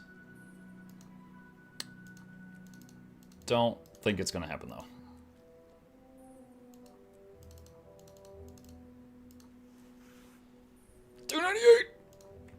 Okay.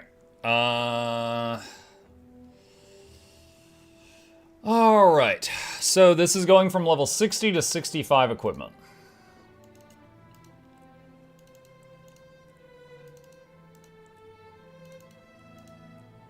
Okay. Salvage all blues. And deposit that stuff. 40% magic find. Hippie says, old player here. I don't own the last 2 to 3 DLC, and I feel overwhelmed. I'm not sure if I should buy the new stuff or not, and I'm not sure how to get back to the game. Hippie Master, welcome. I've been through that before. I came back to the game after a 5-year break once upon a time. What I did, because I didn't even remember how to play my old characters, and you can use this or not, I made a new character, and I just started playing through the game again to kind of get the rust off, and once I remembered how to play, then I went back and started playing my other characters and stuff. You do not need to jump straight to the new DLC. Yeah, I like how my thumbnail on Twitch is Tybalt, by the way. You do not need to jump straight to the new DLC. You can just play them in order. That's my recommendation, unless there's a specific feature you really want. Like if you want to rush to End of Dragons because you love fishing, or you love to play a Mechanist or something like that, then sure. But otherwise, I would just play them in order. Like, the old zones are still alive because like legendary crafting and world bosses still bring max level players back to old zones. So it's not like you need to worry about keeping up with people. Okay. Let's see. I need to make one more thing, I think. Where's the insignias? So that means making another linen patch. Which means I need, like, 20 more linen. And I use all my cured leather squares. I'll need 2 more spools of linen thread.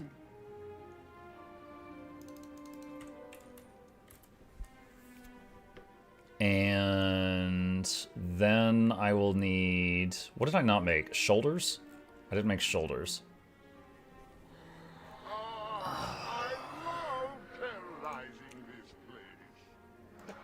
And so I'll need a little bit more leather. Oh, wait, I can do this.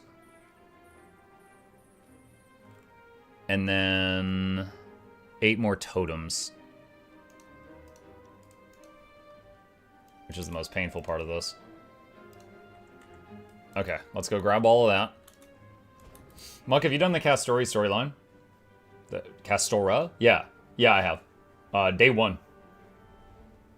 I've actually got, if you're interested in my thoughts on it, I have a video on YouTube. This is called something like the VOE story really impressed me, and where I just talk about it for like a half an hour. I believe fractals are included in free-to-play, aren't they? If so, we should mention that more often. Are they?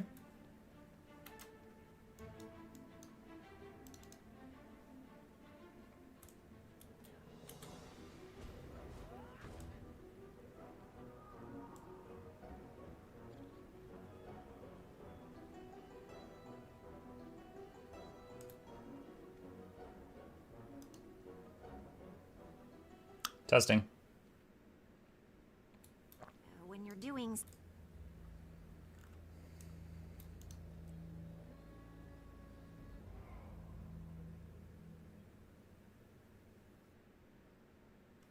Yep.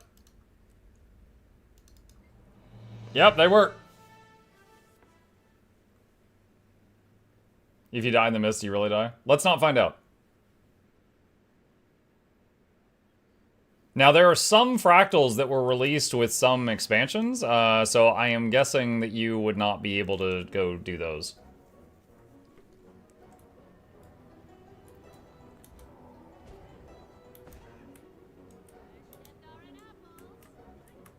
You can? You can? Like Silent Surf and Sunquaw? Lonely Tower?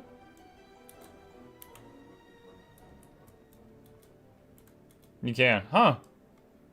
I'm surprised. Alright, let's do... Where was what I was going to do? Shoulder padding. Shoulder panel.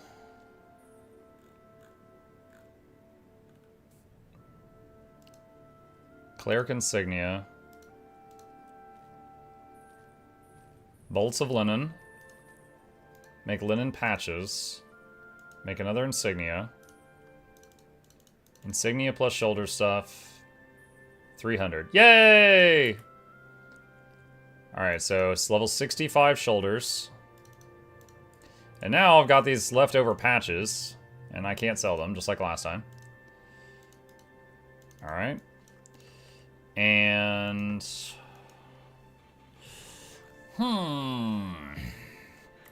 Okay. So now... Can I upgrade the backpack again? Looks like I can. Ornate... Oh! I can use one of those ectoplasms. 5 cured thick leather squares. I have 6! Unequipped backpack. Ornate leatherworker exotic tools. Muck, you look different. Thank you. Let's see. And that's a level 60 backpack up from 45. So we're using one of our ectos. Good thing I didn't sell them. Now, that's our baggy waggy now. It's got antlers on the back of it. If I fall backward, I'm going to impale myself. Alright, customize. Let's just go Selly on it. And where's the hoodie? I am sporting the new Muck merch. Long sleeve t-shirts. Mukluk goblin posing for scale. Oh, hold on. Green screen. It's got green and red for the 2 channels. There you go. Exclamation merch. Get you one. It's quite comfy. Let's see. I have a open slot on this. I need to... Where is the material storage? Jumps. Sure. Let's see if that works. There we go. Lots of stats on our backpack now. Okay, so we're now able to make an 18 slot bag. Greater Rune of Holding. Oh my god, dude. I don't know if I really need more back slots. I've been survived. Because of this challenge, it makes it really easy to do inventory management. You just destroy everything. So I don't know if I really need to spend a muckin' 2 gold for a bigger bag. Lucky doing Iron Man. Rules are pinned to the top of the chat. Alright, so we need to use silk, of which I have almost none. And thick leather. Alright, how much is thick leather? Alright, let's buy 50 thick leather. And let's buy 50 silk. Oh, silk's really cheap. Okay, screw that. Let's buy 150 silk. And let's see what we can do with this.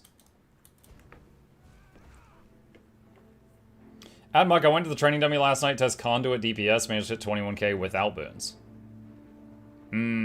Okay. Why would you test it without boons? But, I mean, that's a good start. Doing more than 20k is more than a lot of the player base.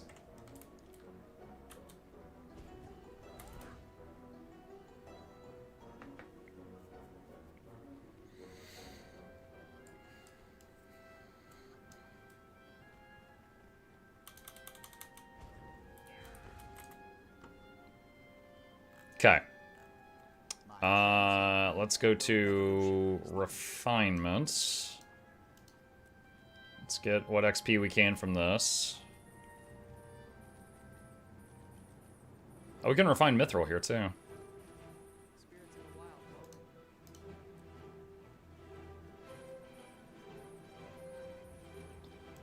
Considering how cheap silk is,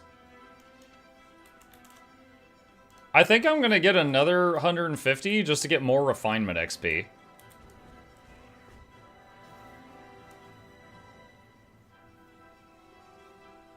Oh my god, Mug to not dying Guild Wars 2. Yikes, good luck, man. Honestly, it's not that bad. The only thing is, like, unforeseen stuff. Like, if you round a corner and run into a champion mob or something, right? Like, I think that the World of Warcraft version of this challenge is a lot harder, because in WoW, if something's more than, like, 2 levels higher than you, it hits, like, a Mack truck.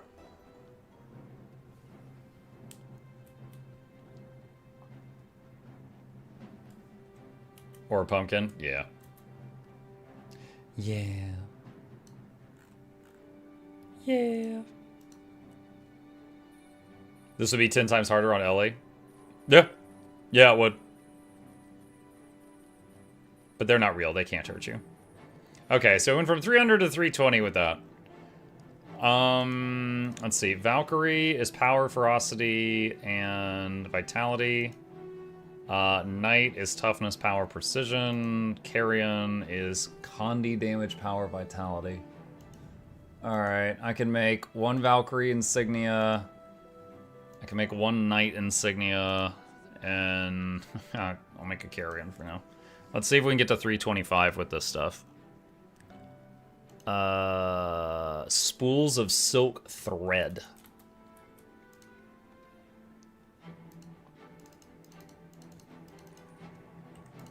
I leveled up to 76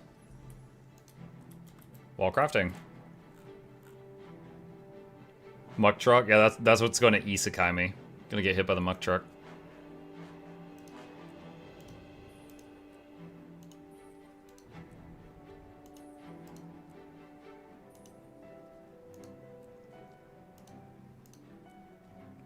Okay. Alright, let's just do some random combinations here, mainly for the skill. 323. 324. I think we counted these just right. 325. Alright, that is also some...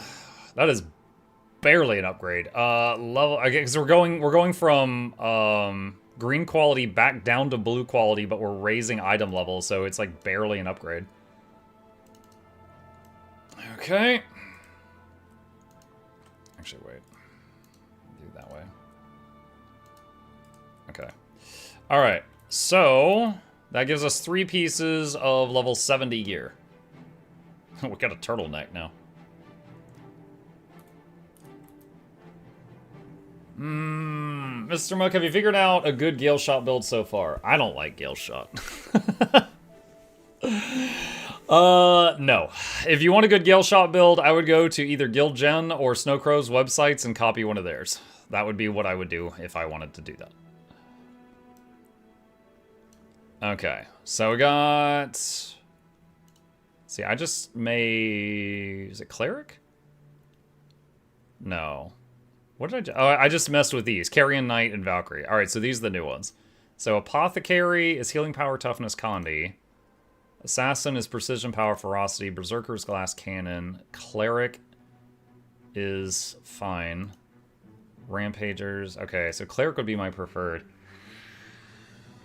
How much is Intricate Totems? 61 silver. What? They're cheap again! Dude, what? The last totems were at 8 silver a pop. Oh my god. Alright, so 6, 18, 5, 15. Okay. Alright, 15 of those. And then... What am I going to be short on? I'm going to need more thick leather. Sure, let's just spend 80 silver on that. T5 much cheaper than T4? Obviously! Valen did a video with a fun build for each new elite spec. Those builds are also on Guild Gen. Yep. Like, level 55. When I go to salvage some rare gear, it warns me. If I out-leveled the gear, why should I keep it? Thanks for the help. I mean, there isn't a good reason to keep it. You can, if you've out-leveled the gear, you can absolutely salvage it. I think the warning pops up anytime you salvage yellow or orange quality gear.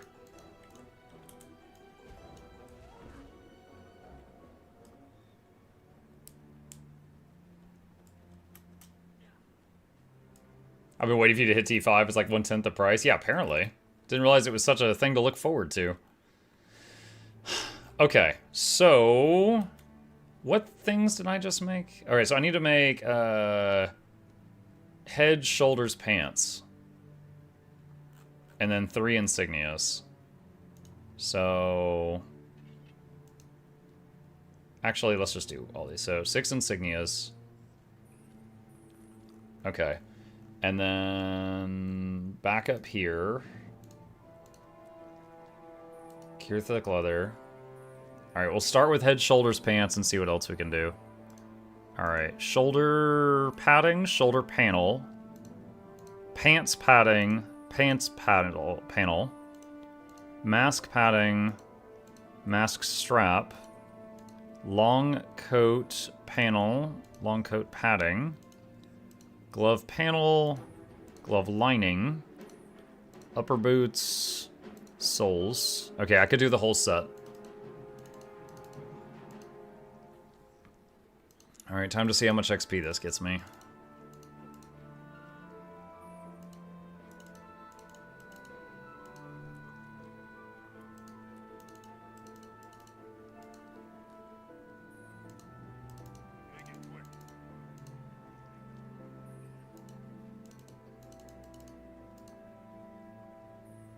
$342.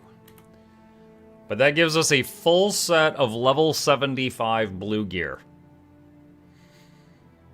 Okay. Alright. So...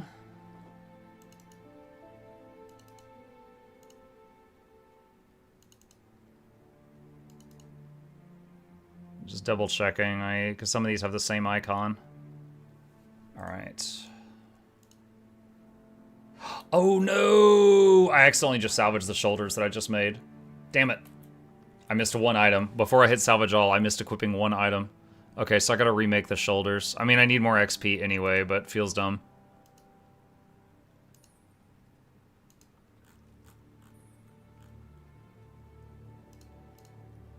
I guess I'll do Rampager this time, just so we get XP for it again.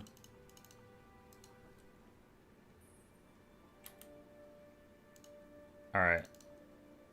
There we go.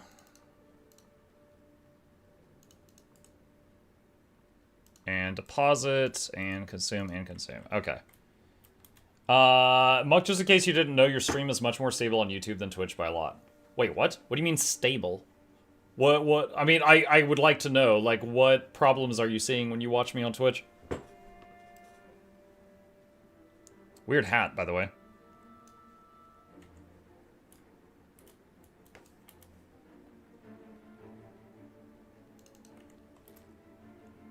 Okay, did I already do that? Ornate leatherworker?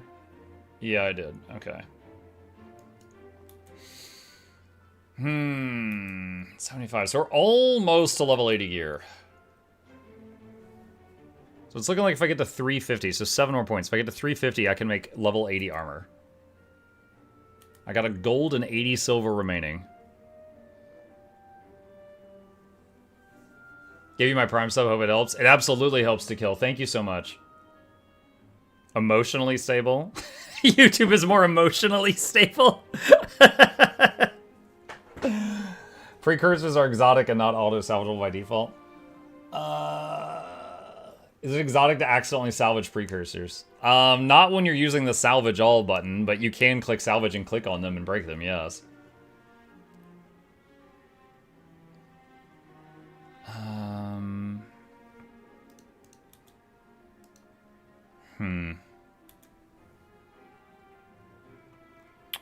Seven more points. That would be a lot of money for some more points. I wonder if I should work on Huntsman, though.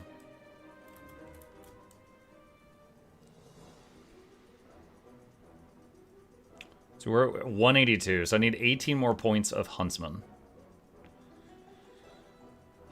Which again is like scales and fangs and bones and blood and all that crap.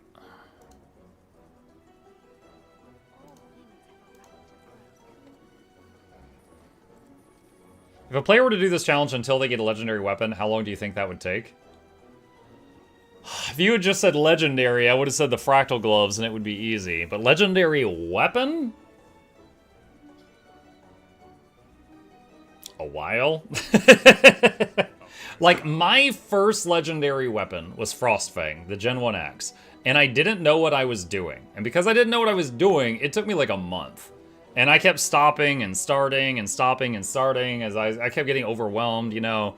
Like the guides that I made, which are, you know, the best guides ever, like, those didn't exist at the time. So, it was like a month. But then, you know, Janther comes out, and that new spear comes out, and I cranked out one a week for 4 weeks. So I made 4 Ledgy Spears in a month. So, it just... It's easier with the knowledge that's out there now, if you're okay with using it.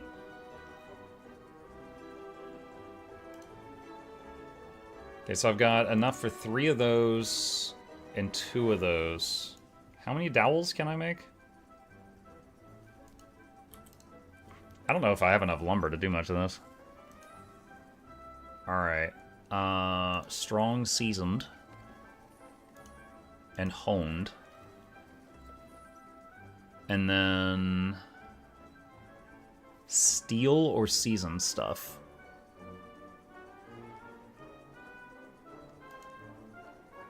So...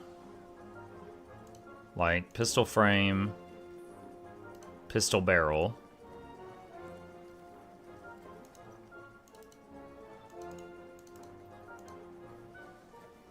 Okay, that's 2 levels. And another pistol frame, and then I'm out of wood. Pistol barrel.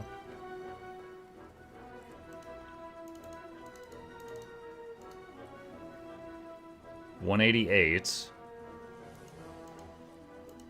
Okay.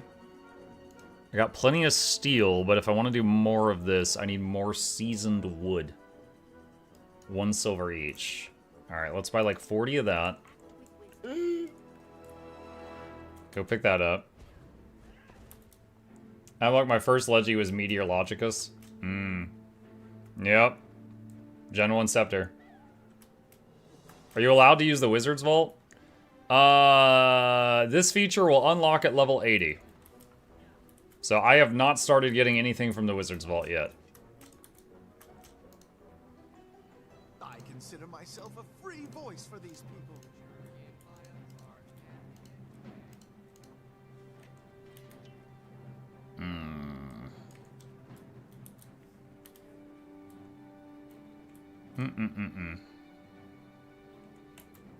Oh, wait. I came back to the leatherworking station out of habit.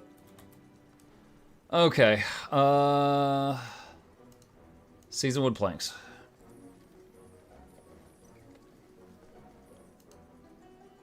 Alright, so...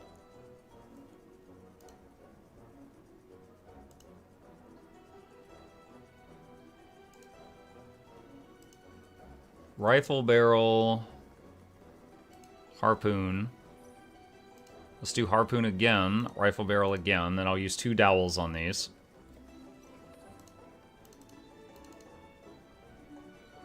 Wait. Crap, it's not rifle barrel, it's rifle stock. Dang it. Alright, 2 rifle stocks. That's fine, I can use them up.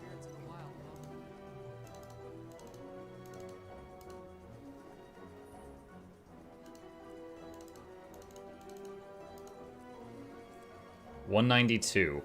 Is that an upgrade from my current one? No, it's the same level as my current one.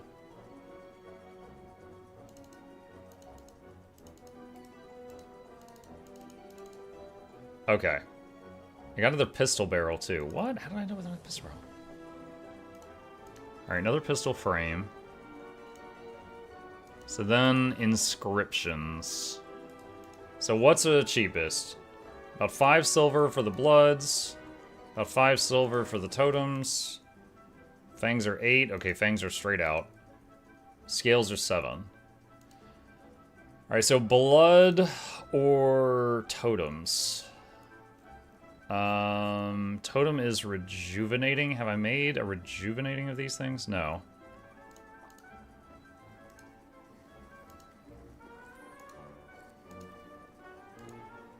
Okay. So, let's do like 6 of that. That takes us down to 1 gold! Mike, just curious, are you enjoying this current project? Yeah. Yeah, I got a lot of kind of catching up to do, because like any session I do, Noxxi and I are trying to turn it into like an edited, like episode. Like, last time on Craftlocked Z, our hero, time issue, you know, whatever. We're working on doing episodes for each one. And I've recorded 3 episodes, and each one required writing like a 6-page long script. And then record it with funny voice, and then Noxxi starts working on it. Episode 1 is out, but this is our, I think, 7th or 8th session of doing this. So I got a lot more to do on the content creator side with this. Alright, 2 rejuvenatings. I had thought I hit craft all, I did not. Steel rifle barrel. Okay, so need a rifle stock.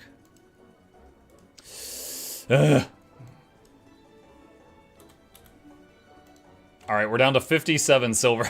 I don't know if I'm gonna get it to the next breakpoint.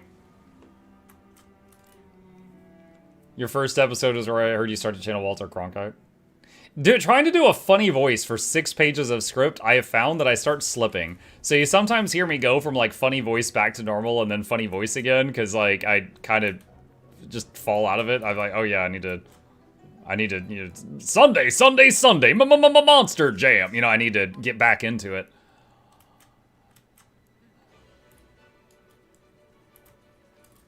Alright, let's see. Rifle stock, where is it? Right there. That's what I need.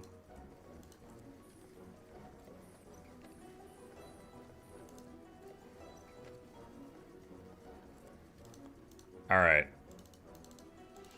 We can do that right now. Okay.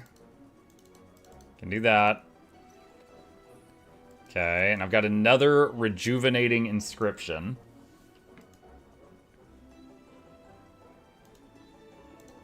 Let's do a torch. Hey, Mike, I have a question. If I accidentally bought a gem store outfit twice due to me being an idiot in my mailbox, can I contact support for a refund for the extra? Yes.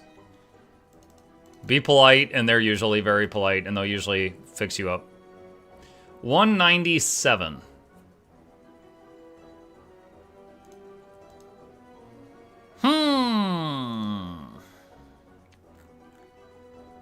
So probably 2 more crafts.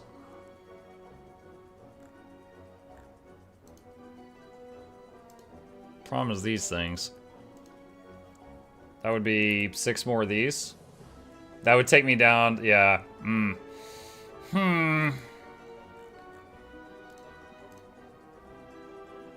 So even if I bankrupt myself to get to the next tier, which is at 200 skill, I don't think I'll have enough resources to be able to do anything there. Like, I'll be so out of the resources and money, I don't think I'll be able to do anything when I get there. So, do a couple quick play fractals. If I die a single time, the challenge is over. You want me to put my life in the fate of 4 other pug people on a character named Trust Issues? You're out your mind! Mud, can I get the legendary fractal gloves now? No. Wait, yes. Sorry, I was still thinking of the guy who was out of his mind. Yes, you can still get the legendary gloves. And I also have a guide on it if you need it. Yes, yes, you can get the gloves. Go for it. Have fun. Well.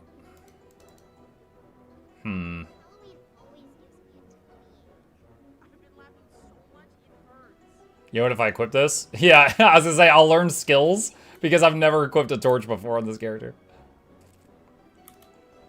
Eh.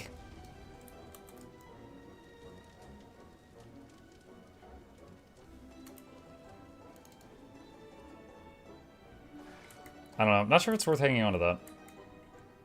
It's not like I've got a full set of power gear right now. I can use Condi weapons if I want. It's just I've been using the longbow because it keeps me really far away and somewhat safe.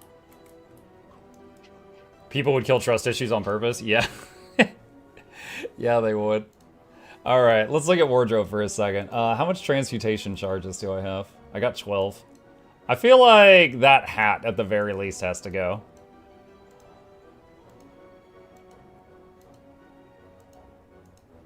Not a lot of options here. Go ninja, go.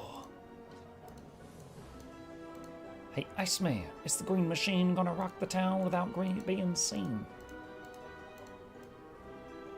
I'll just do that. Mug, have you done any world bosses in this challenge? Yes! On the very first day, I did Fire Elemental at level 20 with level 1 gear, and I almost died numerous times. It was rough! Let me tell you, it was rough. I think I think Shadow Behemoth would probably be fine. You know what? Hold on. Dude. Oh man, do I need a rematch? I'm a lot tougher now, Chad. I'm a big boy. Hold on. I'm in level 75 armor. I probably won't get almost one shot now. Are they still over there? Hold on. I'm gonna go see. Because I could use the materials. You get a lot of stuff for world bosses, and I could just salvage a lot of it. Tequaddle time?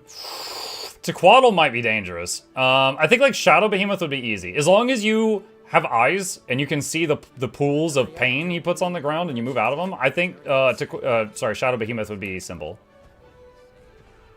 Incoming one shot? Yo, if I survived this with level 1 gear, and I come back and die in level 75 gear, I deserve to have the challenge taken away from me. Like, at that point, what am I doing with my life? I mean, I am squished down to level 16, but I'm not in level 1 gear this time.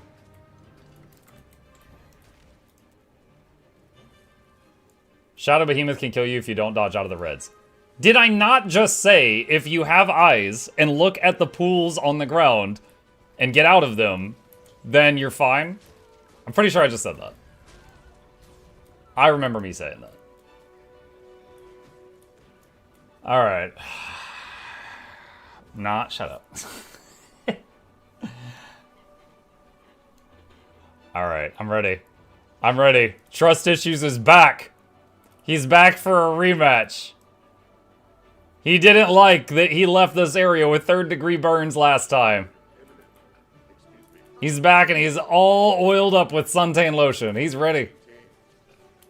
Hold on, I'm gonna get this bread. I'm gonna get this bread. Oh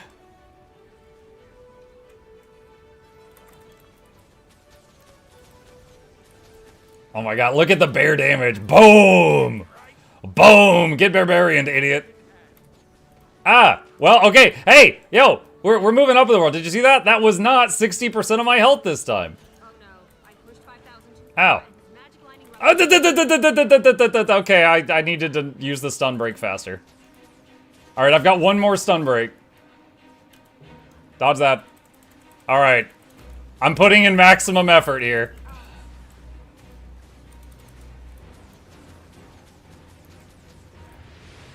Alright, so I can get stun locked to death if I, Okay, Protect Me's back off cooldown. Man, I would revive that guy if I wasn't playing Trust Issues. But I'm playing Trust Issues, so... that guy's been promoted to non-consensual tank.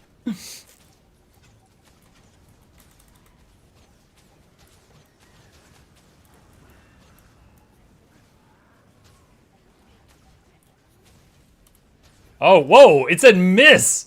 The Fire Elemental was blinded! He missed me. Uh-oh.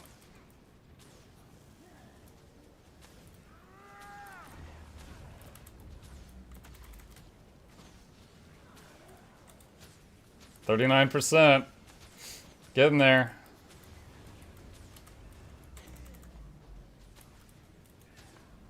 Monk, how's the challenge going? Still going. Hold on, slash deaths. Still 0.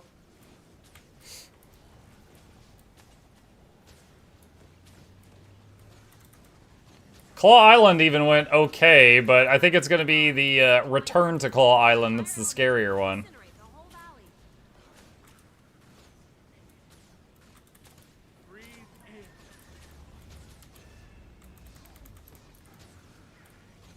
There's a slash deaths. Yeah, type slash deaths. On my on my ranger, it's like 15,000 or something because I did PvP for years.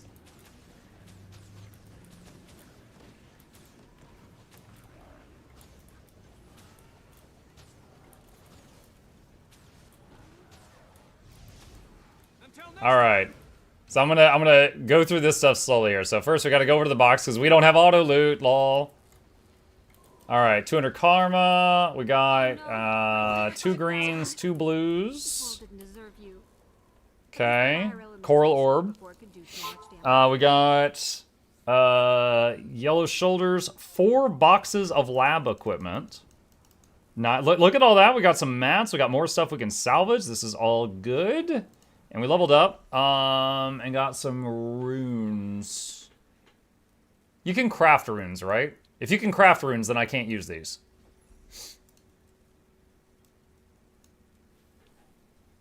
Who crafts runes? Remind me, is it Artificer? Who crafts runes? Or is it just like armor makers, like Tailor, Leatherworker, Armorsmith?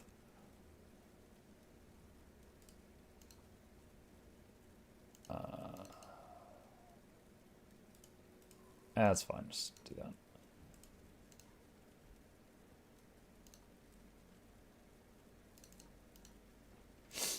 Chef, okay. All armor makers, okay. Alright, and lots of mats. Juicy mats. Okay. Alright, so at this point, I think with this guy, I might try to hit more of the tier 1 world bosses in the future, just for materials. Just for the mats. Okay, let's... Oh, man. I wanted to just log out here, but I'm also scared, like, I log in and Fire Elemental shoots me while I'm loading in or something. I'm scared. Ow.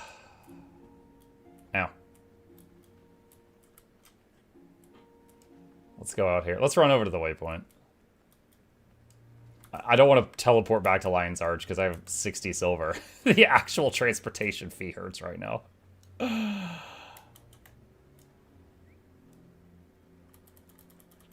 Is this co-op with other players? Oh, I mean, I play with other players. Like, I just did a world boss, but I'm basically just doing this on my own. But maybe in the future I'll do something like this. Because I've seen runs like this done by other folks, but they made a guild and they were all just working on the challenge individually at the same time. Alright, what was today's progress, chat? We're up to level 77. We're almost max level. Our armor is level 75, looking real good. Weapon is 45. We can almost upgrade it to 50, but we're super poor right now. Backpack is 60 and looking real hot. Look at those stats. Jewelry is up to 35 with one piece that's 40, and we're still eating lots of bread. We've beaten Claw Island, the 1.0, so we've done part of the level 60 story. And after that is the 70 story, and then the 80 story is Zaitan himself. So we are getting there. We are getting there. The closest call today was while standing in Lion's Arch, the Mad King almost killed me. Outside of that, I mean, there was a sort of a close call if I hadn't had a stun break equipped on Fire Elemental.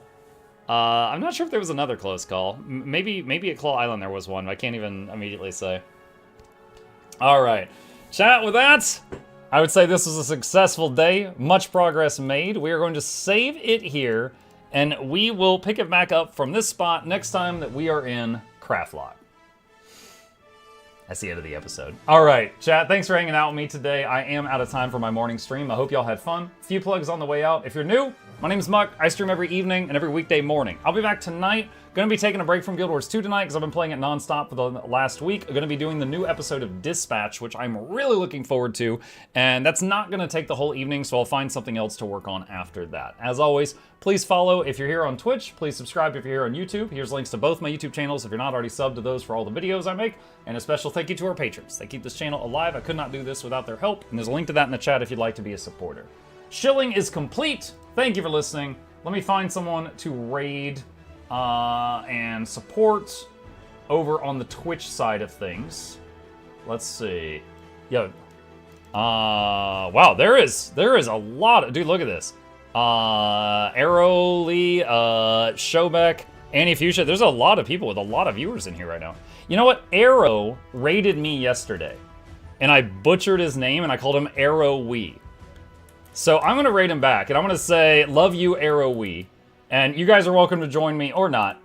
And I'll see you over there. I'm gonna return the favor and say hi to him. I've never visited his channel before. All right, you guys have a good rest of your day. Stay safe. I will be back tonight. Loving the fucking root that ass. Heavies, Eagle Squad. I lost sight of everyone. Hello?